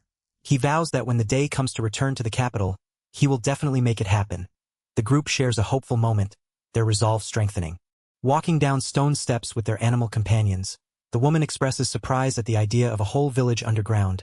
The young man smiles, and the elf woman glows with happiness. The first woman admits she's been wondering about something for a while, her expression shifting slightly. The elf woman's demeanor becomes unusually soft and dreamy, prompting a smaller version of Paula to comment on her strange behavior. The young man asks if he said something weird, but she quickly denies it. Smiling warmly, he tries to clarify, calling her my dear. As she continues acting oddly, surrounded by a gentle aura, the elf woman suddenly kneels, addressing the young man as my lord. Surprising him with the sudden shift, she confesses being deeply moved by his grand plan and resolves to dedicate herself entirely to him, promising to show even deeper respect from now on. The young man panics, urging her to hold up and questioning the abrupt change. He expresses genuine appreciation but asks her to drop the overly formal way of addressing him. Finding it too much, the elf woman looks uncertain, asking if it's not allowed, while he awkwardly admits he actually liked the way she used to call him. The elf woman brightens up, calling him my dear again, which feels more natural to both of them. She admits she got ahead of herself, and the young man asks what she means. The woman with the sword teasingly blames the elf woman's sudden change on the young man, calling him sensei. The sword-wielding woman explains that the young man got too fired up talking about his big dream, causing her devotion to him to skyrocket. The elf woman beams happily, while the young man remains confused about Paula's behavior. An older man encourages the young man to go out and find his own path on his own 2 feet, as the elf woman falls silent, contemplating. The young man declares that the path truly belongs to him, his voice filled with conviction. The elf woman smiles warmly, her eyes shining with gentle encouragement. They stand together with their companions, watching as another woman walks away, the moment calm and hopeful. Night falls unexpectedly as the group stands outside a large tree-rooted cave, surprised by the sudden darkness. The young man notes the moon remains unchanged, steady and familiar despite the passing time. The elf woman and others observe the quiet night, sensing the weight of the moment. The young man's expression darkens with worry, pondering the safety of his family left behind in the royal capital. He frets over the night order pursuing him, fearing what they might do if they discover his location. Suddenly, he senses something and turns sharply. Hidden figures watch from the shadows, their presence threatening. The group is ambushed as pursuers emerge, shouting orders to capture them. The young man reacts with alarm.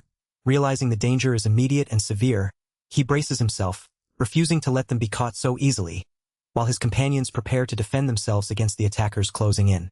Paula commands the attackers to back off, striking fear into them as one cries out in pain. The villagers ready their weapons, bracing for a fight, but Paula stands firm, her presence commanding. She calmly leads Mikuin, the monstrous worm-like creature, who unleashes a powerful spray, halting the advance. She warns that if they don't want to die, they must stop moving, her voice cold and resolute. A captive struggles inside Mikuin's mouth, shouting for release, while Mia recognizes the voice, shocked and calling out. The villagers stand united, gripping their farming tools defensively, their faces tense and determined. The young man and Mia exchange alarmed glances, questioning why the villagers have come to this place at such a dangerous moment. The young man falls back, startled, wondering if there has been a misunderstanding. Paula contemplates how to handle the villagers, whether to rough them up enough to make them talk or consider another approach. The young man anxiously hopes Paula has noticed the darkness surrounding them all. Paula stands firm, holding a whip as Mikuin looms menacingly, ready to melt the villagers from the feet up slowly and forcibly. A young man and a small girl plead for her to stop, alarmed by her intent. The villagers stand behind her, tense but silent. Mia's eyes widen in surprise as she recognizes the newcomers. people from the village. Overwhelmed with guilt, Paula drops to her knees and begs to be punished for her foolishness. The villagers nervously assure her they were also wrong, urging her to raise her head. Tears stream down Paula's face as she struggles to forgive herself. Paula, still tearful, insists she must take matters into her own hands, but the young man urges her to stop derailing the conversation. The villagers watch in quiet astonishment at her strange behavior.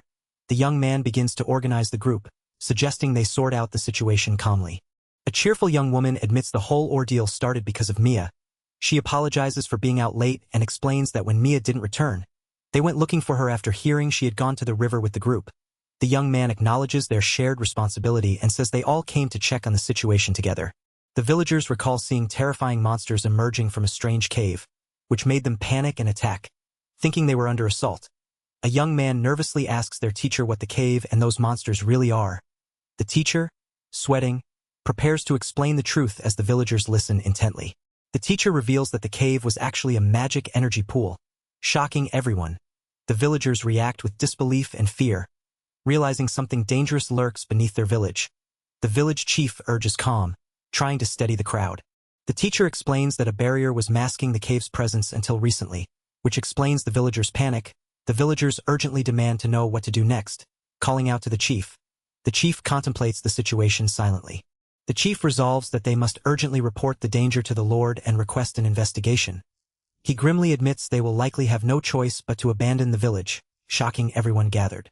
The villagers react in shock and disbelief at the idea of abandoning their home, voices trembling with fear and anger. One man angrily lashes out at their teacher, blaming him for the crisis, while others plead for reason, insisting it's not his fault. Amidst the turmoil, the teacher and an elf woman stand quietly, troubled, as the question lingers. Is their village truly doomed?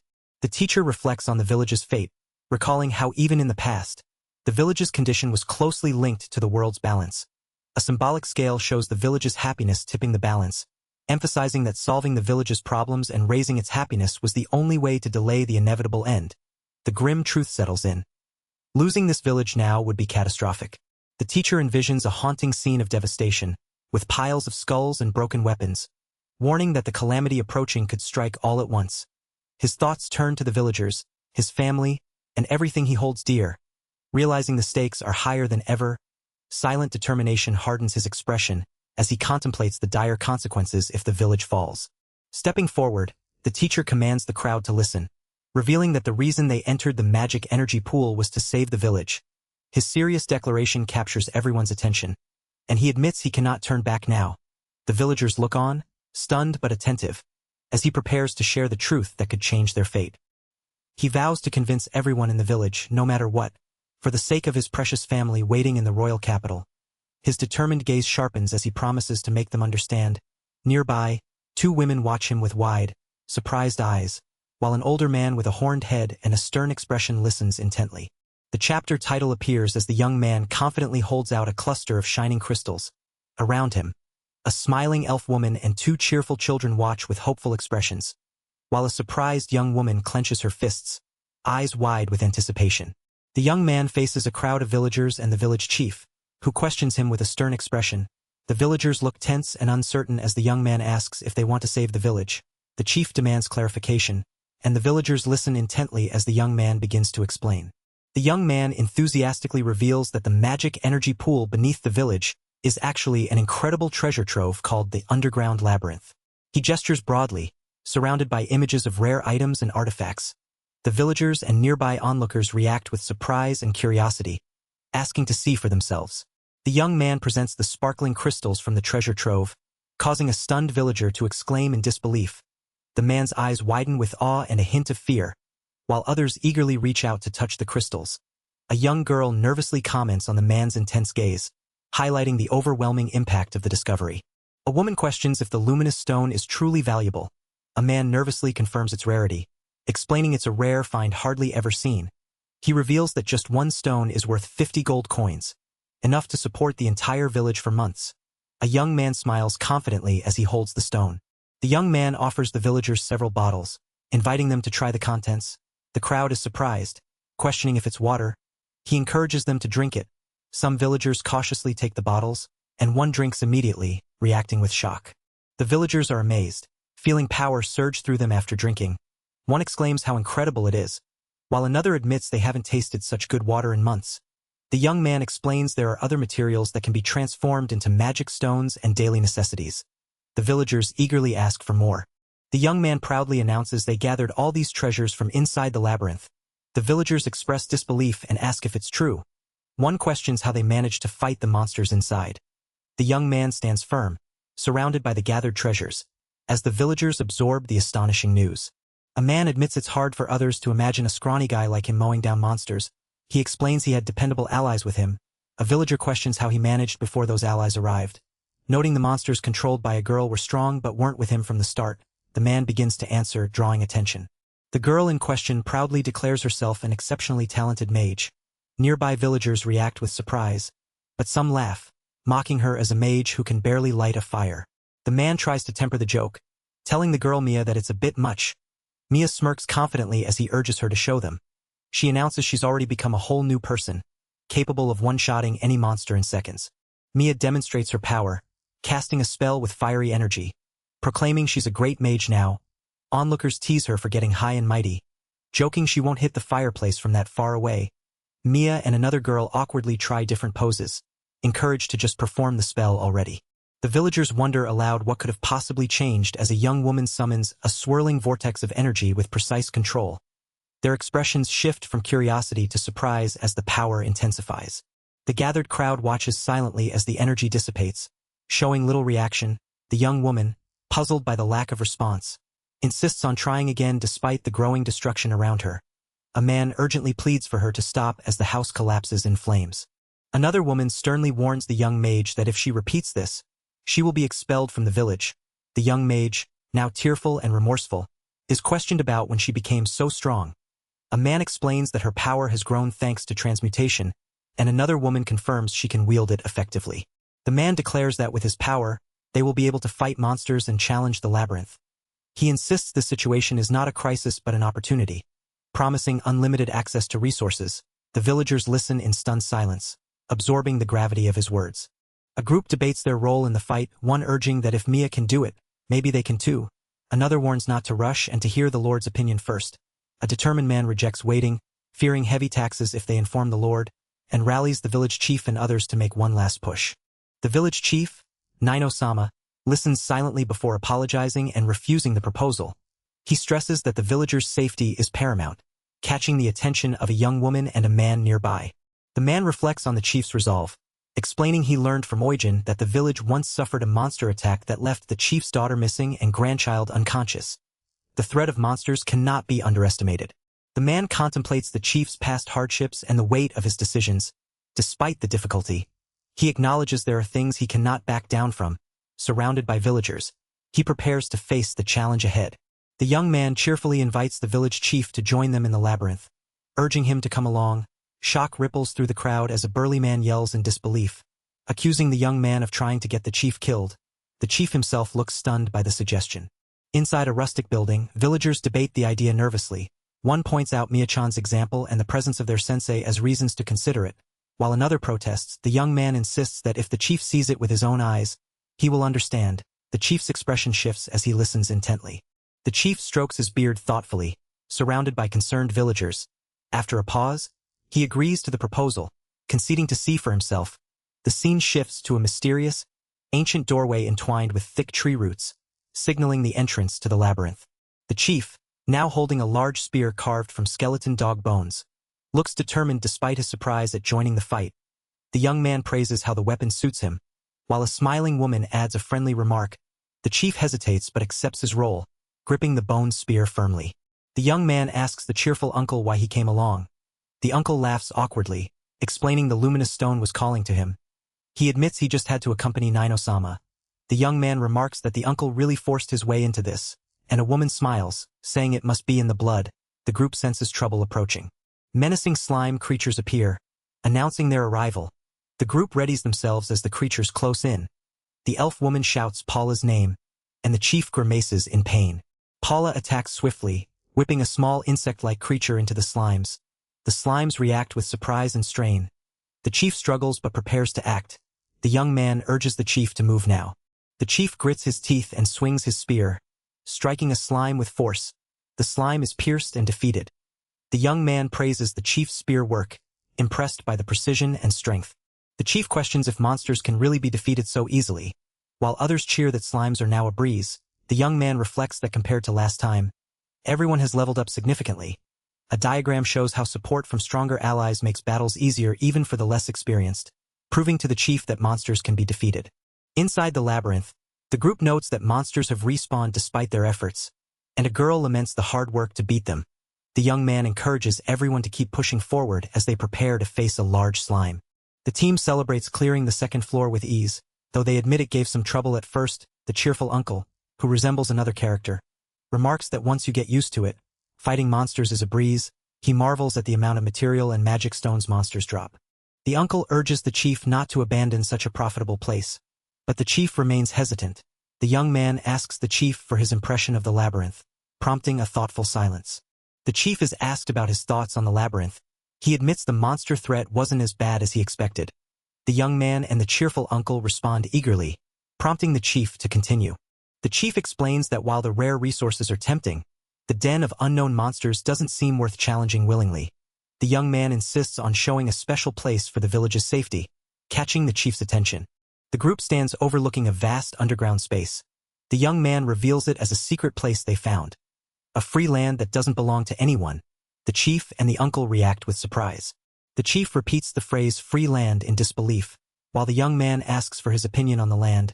The chief kneels, examining the soil carefully, contemplating silently as he holds a handful of earth, considering the offer seriously. The chief kneels, holding a handful of soil, declaring it good soil. Neither too heavy nor too light, and it drains well. The young man watches with a hopeful smile, asking if the chief will hear him out on his plan. The chief considers quietly, intrigued by the possibility. The chief and the uncle react with shock as the young man reveals the plan to build the entire village here, including workshops, houses, and fields. The chief falls silent, overwhelmed by the scope, while the young man suggests this is probably what the chief truly wants. The young man adds they could even build a herb garden here. The chief's expression shifts to understanding as he thinks of Yut. Lying peacefully, he acknowledges the place as a mountain of treasure, seeing its true value. Inside a building, a crowd listens intently as the chief explains that yesterday he went with Nino-sama to inspect the labyrinth. Based on what he saw, he is ready to share his renewed decision, capturing the attention and anticipation of everyone present. The village chief solemnly announces his decision not to report the situation to the Lord. He admits the monster threat isn't gone, but the labyrinth's greater appeal is undeniable. The villagers react with surprise and realization, understanding the weight of his choice. The young man pledges to follow Nino-sama's lead for the village's growth. The villagers erupt in cheers, relieved they won't have to abandon their home. Their determination to protect the village strengthens, with many vowing to fight alongside the chief. The villagers celebrate with a toast of labyrinth water, despite concerns about running out. They confidently plan to return to the labyrinth for more. Embracing their new resolve, the chief watches quietly, absorbing the lively spirit around him.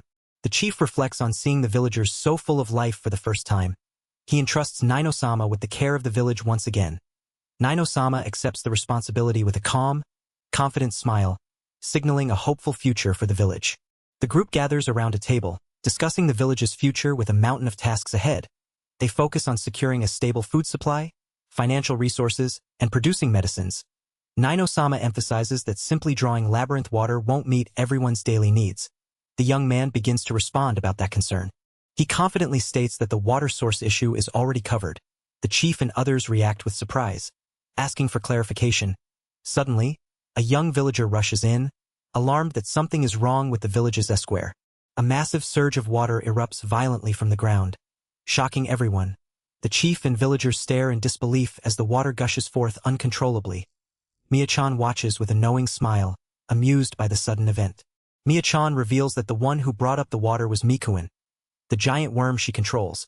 She explains how Mikuin started digging frantically, digging and flinging non-stop, causing the water to burst out. The villagers shout to the chief, witnessing the chaotic scene unfolding below. The giant worm bursts from the ground, hitting an underground water vein, sending villagers flying in shock. The chief exclaims in disbelief.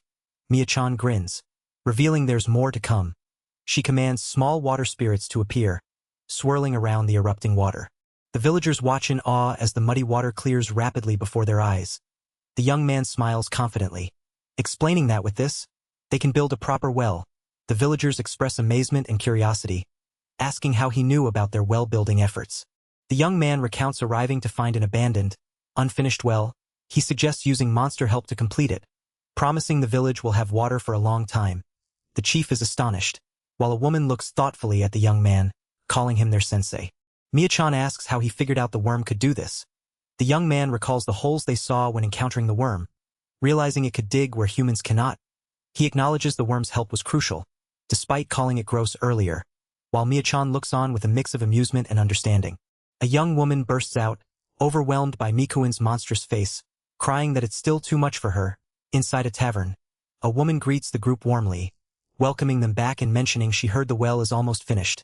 The young man confirms the monsters will handle the rest, then addresses the woman by name Yutsan.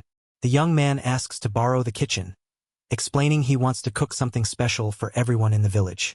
Yutsan and the others look surprised and curious, while the young woman hesitates, questioning his plan. The young man reveals the main ingredient, giant worm meat. Despite its creepy appearance, he assures it's surprisingly versatile and delicious. He begins slicing the meat and prepares it with skill, inviting everyone to watch closely. Two small children dressed in animal costumes eagerly offer to help roll the meat mixture. The young man smiles, instructing them to roll it up as he prepares to fry the patties in a pan, flames rising as the cooking begins. The dish is presented.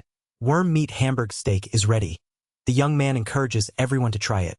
While the elf and Yutsan find the dish strange, two children eagerly anticipate tasting it, unable to wait.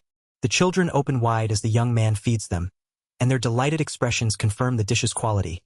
The young man proudly calls it top tier, and the women, though surprised, admit it's hard to believe. The elf's expression shifts as she addresses the young man as my dear. The elf softly asks for a taste herself, catching the young man off guard. She questions if she's not allowed any, her eyes pleading, leaving him speechless and uneasy. Reluctantly, the young man feeds her a piece. She savors it deeply, surprising him with her enjoyment. He nervously asks how it tastes, noticing she might be enjoying it a bit too much. The elf's eyes well up with tears as she quietly praises the dish, calling it the best flavor she's ever tasted. The young man anxiously asks if it was awful, but she insists it was incredibly delicious, leaving him confused and speechless. A cheerful commotion erupts as a cat-eared man calls out about the amazing smell and eagerly takes a bite. The young man invites everyone to help themselves, and the cat-eared man is stunned by the rich, smooth taste. Others watch in surprise, amazed by the dish's appeal. More villagers crowd around the table, excitedly asking for their share. The young man and the elf smile, pleased with the success, and he announces they'll add sautéed bat meat to the menu next. Meanwhile, Mia-chan shyly refuses a bite, despite encouragement from others. The scene shifts to a symbolic scale balancing two weights, accompanied by narration that the balance has evened out more than before. The young man reflects quietly, understanding the significance as the villagers enjoy the meal, including Nino-sama and Yutsan, who share a satisfied look. The village's happiness level has clearly risen. A lively group gathers around a table, celebrating with food and drink. The young man smiles quietly, acknowledging this as a meaningful step forward. The next day arrives, and a group urgently calls out to him in his room, catching him off guard. A crowd pushes into the building early in the morning, arguing over who arrived first. A concerned woman asks what's happening so early, while the young man, overwhelmed, questions the commotion caused by so many people entering at once. The villagers all insist together that they want to join him. United, the villagers passionately demand to be taken into the labyrinth immediately. The young man is stunned by the sudden rush of volunteers, his shock mirrored by a nearby girl's worried expression as they wonder what Nino-sama will do next. A cat-eared man boasts about his strength from farm work, flexing confidently. Another man claims he's taken down monsters in his hometown. An elf with a bow insists he's the right choice. An older swordsman recalls training to join the Night Order. The young man tries to calm the growing crowd as several villagers shout they want to join too. The young man expresses gratitude but explains he can't take everyone into the labyrinth at once. He decides to select only 3 from the crowd, shocking the hopeful villagers. A cheerful woman instructs everyone to line up and focus their will to light a device. Villagers approach the device with curiosity and effort. The young man separates those without magic power, telling them to prepare for mock battles with wooden swords. A smiling man steps forward, declaring he'll be the opponent. He and another man clash swords in a spirited duel. The young man notes surprise at the opponent's skill, acknowledging Han San's unexpected swordsmanship. The duel intensifies as both fighters exchange blows, eyes locked in determination. The man with the wide-brimmed hat boasts about fighting off bandits and monsters during trade runs, proving he's not just full of himself. The woman with long hair and a whip summons Paula's tamed beasts for a test, causing the crowd to scream in fear.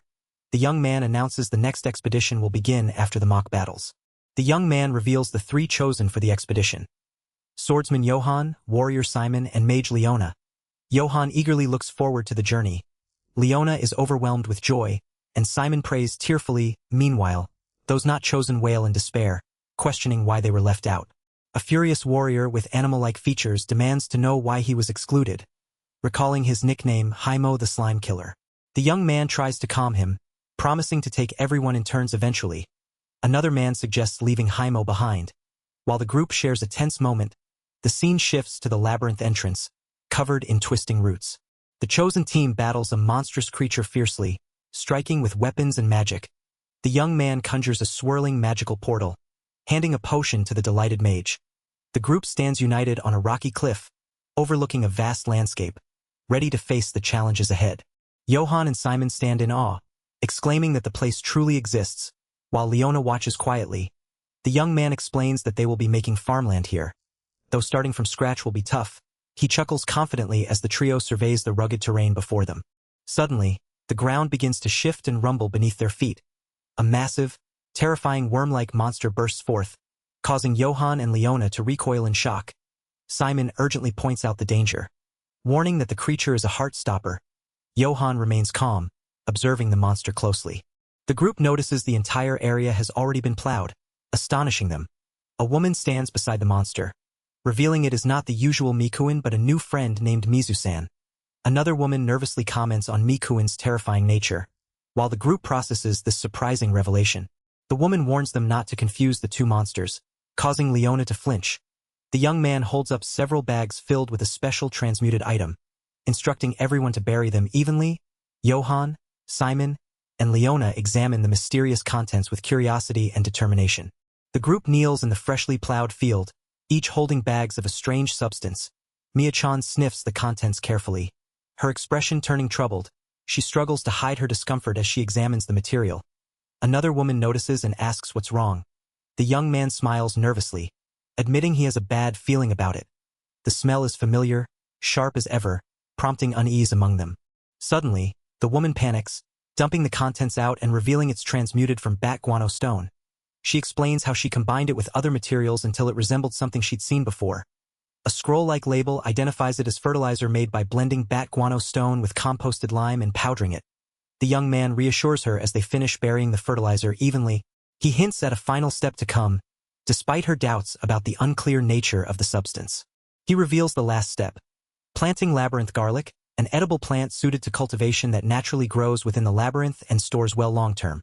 The others recognize garlic's drought resistance and low watering needs, but worry about the sheer amount of land to cover. The young man remains confident, calling it a good choice and preparing for the hard work ahead. He promises to bring more villagers gradually to help with the effort, counting on the current group until then. Everyone enthusiastically pledges to support him. Time passes, and weeks later the group is shown working together in the field, planting the garlic fertilizer mixture. The scene shifts to the rugged labyrinth entrance, where the team stands ready, united in their task. The group stands before a vast field where rows of plants have already taken root. The soil neatly furrowed and cultivated. Excitement and awe ripple through them as one man exclaims how quickly it has become a proper field, while a woman adds a thoughtful remark. They peer down at a patch of overgrown plants, questioning if it's too much. The young man confidently explains this is the power of bat guano fertilizer, holding a handful of the nutrient-rich stone. He notes that even in Drakuro, fertilizers made from dungeon materials had various effects, but bat guano stone is especially potent. The plants suddenly surge upward with a burst of energy. Their growth drastically accelerated.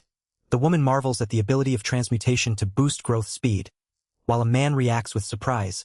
The young man smiles humbly as the group cheers, praising his amazing skill and imagining the possibilities of creating much more in this place. The villagers eagerly brainstorm future plans, suggesting they try growing wheat and expanding the fields further.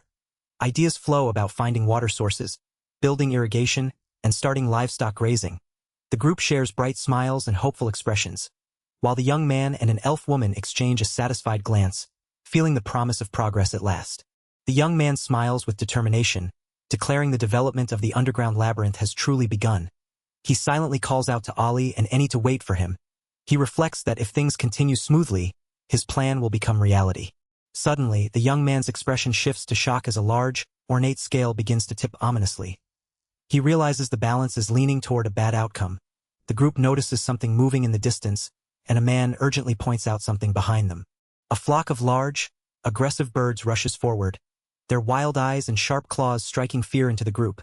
The young man identifies them as assault birds, and the others react with alarm, questioning what the giant birds are. The group braces as the assault birds charge straight at them. The young man explains these birds are extremely ferocious and possess a petrification spell that can instantly incapacitate anyone they see when agitated. He stresses the danger if their eyes turn red and insists they must defeat the birds before that happens. The group anxiously asks what to do, looking to their leader for guidance. The leader calls out to Mia and Paula, ordering Mia to use Fire Bullet and Paula to attack with her tamed beasts. Emphasizing that assault birds have low magic defense, both respond eagerly, ready to take out as many as possible, while Yoru and Ku prepare to join the fight. The group organizes quickly. Mages are sent to the front lines, while those skilled with weapons are instructed to stay behind and finish off any leftovers. The fighters rally with a fierce battle cry, charging forward to protect their fields as the assault birds rush toward them. The group unleashes coordinated attacks, with mages casting spells and warriors striking with weapons. The assault birds are pushed back steadily, and the leader acknowledges their current strength is enough to handle the threat. He focuses on the battle, preparing for the next move. Holding a dark orb, the leader urges himself to quickly transmute it, having recovered from the fallen assault bird. Suddenly, a young woman points out a huge bird that isn't flinching, identifying it as the boss. The group braces for the next challenge as the massive bird looms over them. The massive bird looms over the group, its enormous size dwarfing the fighters who ready themselves with weapons and magic. Its fierce gaze and towering presence signal the true threat among the assault birds. The leader and his comrades stare up in shock and fear. Realizing this is the boss of the birds, the creature's eyes begin to glow an ominous red, signaling a dangerous transformation. Panic rises as the group warns each other not to meet the bird's gaze. Knowing it's deadly, the leader debates whether to use his staff or finish the transmutation spell first. While the bird's eyes lock onto them with increasing menace, Ku rushes forward, drawing the bird's attention. The boss bird lunges, knocking the leader and Ku to the ground. The leader quickly checks on her, relieved she's unharmed, but another voice urgently warns them not to turn around, emphasizing the danger if they do. The tension spikes as the battle with the terrifying boss intensifies. The massive bird's eye locks onto the young man, its gaze swirling hypnotically. He stares back, frozen in shock as a sharp crack sounds from the creature's body. The bird's expression shifts, and the man realizes something is terribly wrong. Suddenly, the man's body begins to crack and fracture violently, shards flying off as his form breaks apart.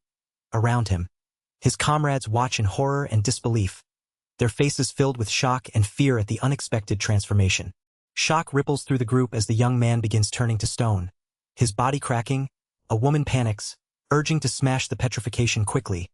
Another man, Hans, insists he'll shatter the stone with his sword, but the young man warns him to hold on. Hans lunges to break the petrification, but his attack fails. The woman commands Mikuin to use a wicked beast spell, claiming it will break the petrification in seconds. The young man protests that it won't cure the petrification, while others anxiously check on their petrifying sensei. The petrification spreads rapidly, catching villagers Simon and Haimo, who cry out in pain as their bodies begin to stone over. The young man grimly notes the villagers are turning to stone as well, frustration and fear mounting. The young man reveals he created a petrification reversal elixir from the bird's eye, which should cure the petrification if drunk. He urges calm and explains he wanted the villagers to drink it first to prevent petrification. The group spots the elixir bottle nearby, and one of them rushes to grab it immediately. The petrification spreads rapidly as massive claws slam into the ground, shattering stone. The petrified young man gasps in shock, his face cracking as the stone overtakes him. The woman and a man watch in horror, sweat dripping as they realize the severity of the situation. A large bird-like creature approaches, its presence ominous and unsettling. The bird lets out a terrifying screech, causing the woman and man to recoil in disbelief. The woman stammers, unable to accept the grim reality. The man's expression hardens as he realizes the petrification will continue unchecked. The woman panics, fearing they cannot save their petrified sensei without the elixir. Both dread the fate awaiting the rest of the villagers. The woman screams in desperation, refusing to accept turning to stone here and now. She fiercely attacks, but others urgently call for her to stop, warning her to keep her eyes open. The villagers and tamed beasts form a chaotic defense, trying to hold back the petrification's advance. The woman's plea for another solution echoes, eyes wide with fear and hope.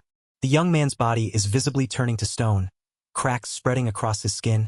He groans in pain, realizing everything was on the verge of working out, but now he's succumbing to the petrification.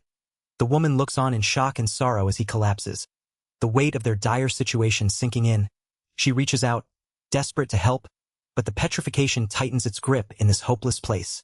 The man collapses violently to the ground, his body battered and cracked. The woman rushes to his side, panic flooding her face as she cries out for him to hold on. Her eyes widen in disbelief, whispering that it can't be real. His body continues to harden, chunks of stone flaking off as he groans in agony. The woman's expression shifts to horror as she watches him deteriorate. Realizing the petrification is unstoppable, he struggles to speak, calling her name weakly. He entrusts her with a grave responsibility. If he turns completely to stone, she must take command. He urges her to find a way to defeat the petrification spell, emphasizing that she is the only one he can rely on, despite his fading strength. He insists she forget about him and focus on the mission, counting on her to succeed. The woman's resolve hardens as she watches the others fight the monstrous bird. She looks back at the man lying helpless, calling him my dear with a mix of sorrow and determination. His eyes meet hers, urging her to hurry as the battle rages on around them. The woman firmly refuses, saying no with unwavering resolve. The man is shocked, unable to believe Paula is disobeying him. He struggles to understand, questioning what is happening since she has always followed his orders without question. Despite his protests, she stands her ground, determined not to yield no matter the situation. She declares the one thing she will never do is abandon him, her dear, even if it means defying what he wants. She promises to save him now and urges him to wait for her. The man, weakened and confused, watches her with a fading gaze, wondering where she is going. The woman's consciousness begins to slip, and she senses something is terribly wrong. She clutches her face in shock and calls out his name, her voice trembling. The man's eyes remain heavy and distant, his petrification progressing as she kneels beside him, desperate and heartbroken. She presses her lips to his, holding him tightly as tears fall, refusing to let go despite the creeping stone. Her determination to save him burns fiercely, even as his body continues to harden and crumble beneath her touch. She presses her lips to his cracked, stone-hard face, silently begging him to return to his old self. Her eyes plead, whispering, "My dear, please, to me, you are. Please return to your old self, to me." The scene shifts to a group of people from over a decade ago, watching the moment unfold. Men gaze in awe at the young woman, calling her a beauty. One insists she must be brought to their Puhaim territory to marry his son and become the lord of Belden domain. Others argue fiercely, challenging who will claim her, while a woman warns Alvarezama to step back, sensing danger. The narration explains the young lady's overwhelming power. The demonic charm, a unique ability of the demon race causing uncontrollable affection from the opposite sex. This power, blessed by darkness, causes clashes even among demons. The narrator reflects that her strength was far beyond what anyone expected. Flames engulf a town as a man laments the madness destroying their beautiful empire. A woman explains the conflict between Puhaim and Belden territories has escalated. Likely due to fighting over the young lady, demons accuse her, calling her the devil girl, blaming her existence for bringing ruin to their empire. Orders ring out to lock her away, forbidding her from ever showing herself in public again. Tears stream down the young demon girl's face as she pleads, overwhelmed by her status as a forbidden existence within the prestigious Alvarez family of the empire. While children her age studied and sparred with swords, even saying her name was forbidden within her own family. She watches them from a window, isolated. Those long years were spent alone in a small room of the mansion. She gazes at her reflection and the world outside, praying silently before a meal. She reads a storybook, dreaming of meeting a wonderful man like the ones in fairy tales, but doubts such a fate could ever be hers. A knock at the door breaks her solitude. A familiar voice asks to come in. She calls him uncle with surprise as he enters, warning her that leaving the estate is forbidden, but insists she listen to him. He reminds her that years have passed and her powers should have settled by now. She worries about what their father will say, but he assures her he will handle the consequences. He urges her to go out and find what she seeks with her own 2 feet. The path ahead is hers alone as she rides away in a cart, cloaked and contemplative. She reflects on her uncle's push and how she fled home in a rush, wondering what she should do from here on.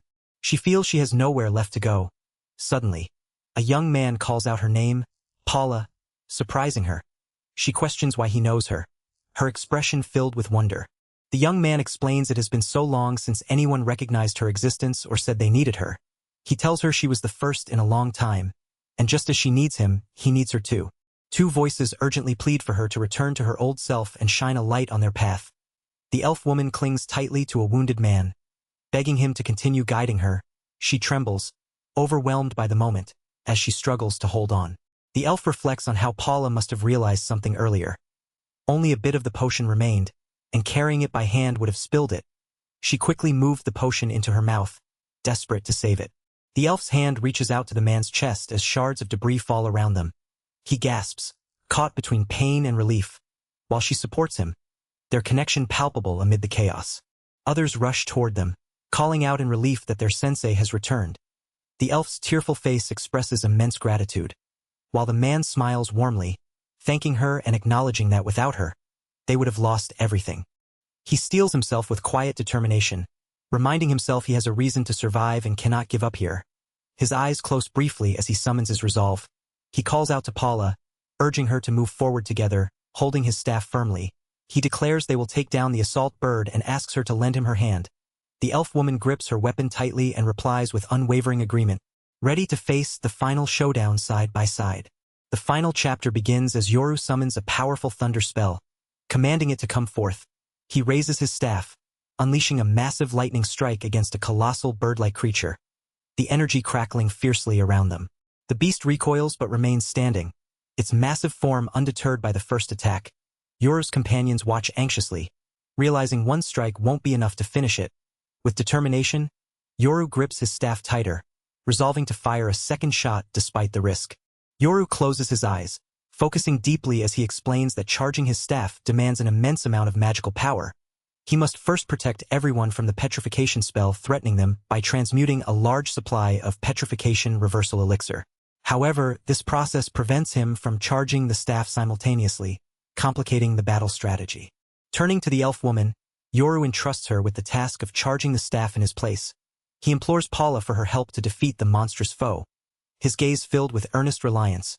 Paula accepts the responsibility, her hands gripping the staff firmly as Yoru's hand guides hers, sealing their shared resolve to overcome the threat together. The elf woman nods confidently, assuring that she will handle charging the staff. The young man smiles, relieved he can now focus fully on the transmutation. Together, they prepare to continue the fight, their hands glowing with magic as the others ready their weapons. The young man commands the tamed beasts to swiftly deliver the petrification reversal elixirs across the battlefield. The creatures dart through the air, ensuring everyone panicking from petrification can drink the antidote and regain composure. With the elixirs distributed, the group rallies, their spirits lifted. They vow to confront the assault bird boss again, weapons raised and determination burning bright. The elf woman strains, clearly pushing her limits as she channels the staff's power. The transmutation completes, and the young man declares his return to the fight, throwing all his strength into supporting Paula. He recalls how last time they had to finish the boss in one strike, but now they have time to recharge and fight together. The elf woman smiles warmly, affirming their shared resolve. Everyone charges forward against the monstrous bird, weapons raised and magic swirling.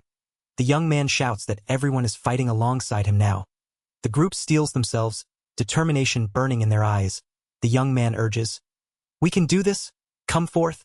Lightning crackles as the young man and the elf woman unleash a powerful thunder spell together. The group stands ready, bracing for impact as the magic surges toward the enemy. The massive bird recoils under the force of the thunder attack, feathers and energy scattering violently. The group surrounds the beast, poised to strike again as it struggles to recover. Shock and awe ripple through the group as the bird staggers, clearly wounded. The young man, the elf woman, and their allies watch intently, ready for the next move, their faces filled with a mix of hope and tension. The monstrous bird lies defeated as the group surrounds it. Weapons lowered but alert, three comrades exchange anxious glances, unsure if the battle is truly over. Then, cheers erupt as others raise their fists in triumph, celebrating their victory and the protection of their fields. The group's joyous cries fill the air, their relief palpable. The young man catches his breath, acknowledging how dangerously close the fight came. The elf woman smiles softly, grateful and reflective. She credits Paula for their salvation, reaching out her hand in thanks. Playfully, the young man's face is pinched by the elf woman, causing him to wince and protest. She remains calm and composed, her expression unreadable, despite his discomfort. He calls her my dear, showing their close bond. The elf woman holds his face gently, her voice earnest as she pleads for him not to sacrifice himself again. She asks if his wish to save everyone includes himself. The young man's eyes widen, touched deeply by her concern as she softly calls his name, Paula. The young man admits he was wrong, acknowledging the elf woman's wisdom as she gently holds his face. He agrees not to carry the burden alone anymore, encouraged by the supportive smiles of his comrades who urge him to rely on them. They remind him not to try to handle everything by himself. Even when cornered, he smiles softly, feeling reassured. Surrounded by his friends, the young man feels the weight of his struggles lighten. He realizes he is no longer alone in the royal capital. Gratitude fills his heart as he thanks everyone. Time passes, and the scene shifts to a few weeks later, showing a peaceful landscape and hands tying sturdy ropes. A young elf announces the completion of a defensive fence designed to protect against bird attacks. The fence, made of sharpened wooden stakes bound tightly with rope, stands ready. The young man explains that if birds charge the fence, a creature named Amachi will immobilize them by spitting out entangling threads. Though it won't completely stop the birds, the group reassures their sensei not to worry. Life on the 5th floor returns to normal, bustling with activity as villagers work the fields. A confident hunter boasts about killing 7 birds last week. No longer fearing them, he asks a companion to take over watch duty, much to the others' dismay. Despite a few more bird attacks, everyone has grown accustomed to defending themselves.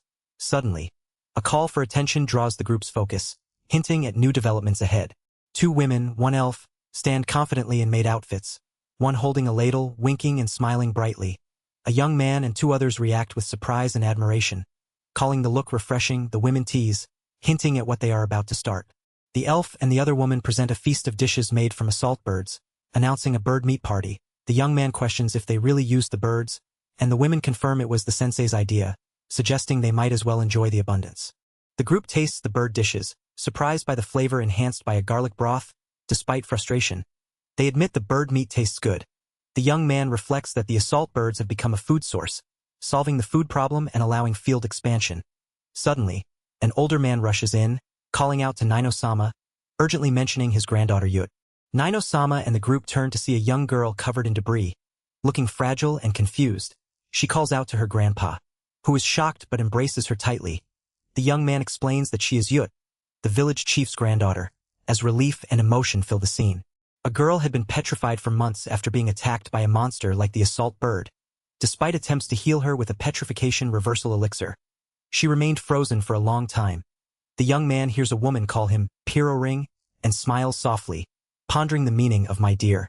The cracked moon hangs in the sky as the group acknowledges they've overcome a major trial with the bird incident. The young man rallies everyone, announcing they're finally heading into the 10th floor and beyond. He warns that monsters ahead will be on a whole different level, urging everyone to stay sharp. A girl calls out that the sensei is getting left behind, leaving him surprised and ignored. The group chatters excitedly about hunting again today and wonders what kind of meat they'll eat next. One suggests searching for plants to grow in the fields, but no one seems to listen. The young man reflects on how exploring the labyrinth has turned into a picnic before he realized it. He urges the group to drink potions first as they continue forward, realizing it's not just the others enjoying this moment. The young man reflects that his arrival in the village is a small, insignificant event compared to the sweeping changes about to engulf the world. Whether the balance of scales collapses now or in 3 years, the surface will become a sea of fire. The anxious feeling he had when first coming to the village has completely vanished, surely because of the bonds he's formed with the people around him. The group eagerly urges their sensei to hurry, their faces bright with anticipation. The elf woman smiles warmly, calling her dear to head out. A cheerful girl laughs, urging the sensei to hurry up. The sensei nods with a calm smile, affirming it's time to go. A man with a hat boasts he'll be the first to arrive, joined by 2 joyful companions who laugh along. The scene shifts to the group standing atop a ruined structure, determined to build their new village. They wield tools and work together with fierce resolve. Below, others roast large pieces of meat over a fire, sharing food and drink in camaraderie. A woman stands confidently before a group of tamed beasts, ready to defend. Construction continues with villagers working on wooden frames, lifting beams, and hammering nails. The elf woman gestures encouragingly as two cat-like companions leap forward excitedly. A cart loaded with supplies arrives, while a smiling girl carries a large basket of fresh vegetables. Nearby, villagers gather water in buckets, contributing to the growing settlement. The sensei studies a detailed map, pointing out locations and plans. Around him, the village bustles with activity. People build scaffolding, carry materials, and tend to daily tasks. The man with the hat pushes a cart filled with goods, while the elf watches over the progress with a satisfied expression. The sensei's focus on the map underscores the vision driving their collective effort. Villagers work tirelessly, building wooden frames and tending to flourishing fields with the help of a large tamed beast.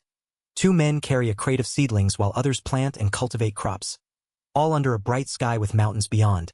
In the foreground, two young elves watch the lively scene with hopeful expressions, surrounded by others carrying fresh vegetables and supplies. The scene shifts to a mountainous landscape, then to a cavern entrance where two figures discuss their journey. One reassures the other that this is the right place, promising a future where everyone can live in peace. The passage of 3 years is marked, signaling the time elapsed since the settlement began. The village has grown into a bustling community with houses, windmills, and people going about their daily lives.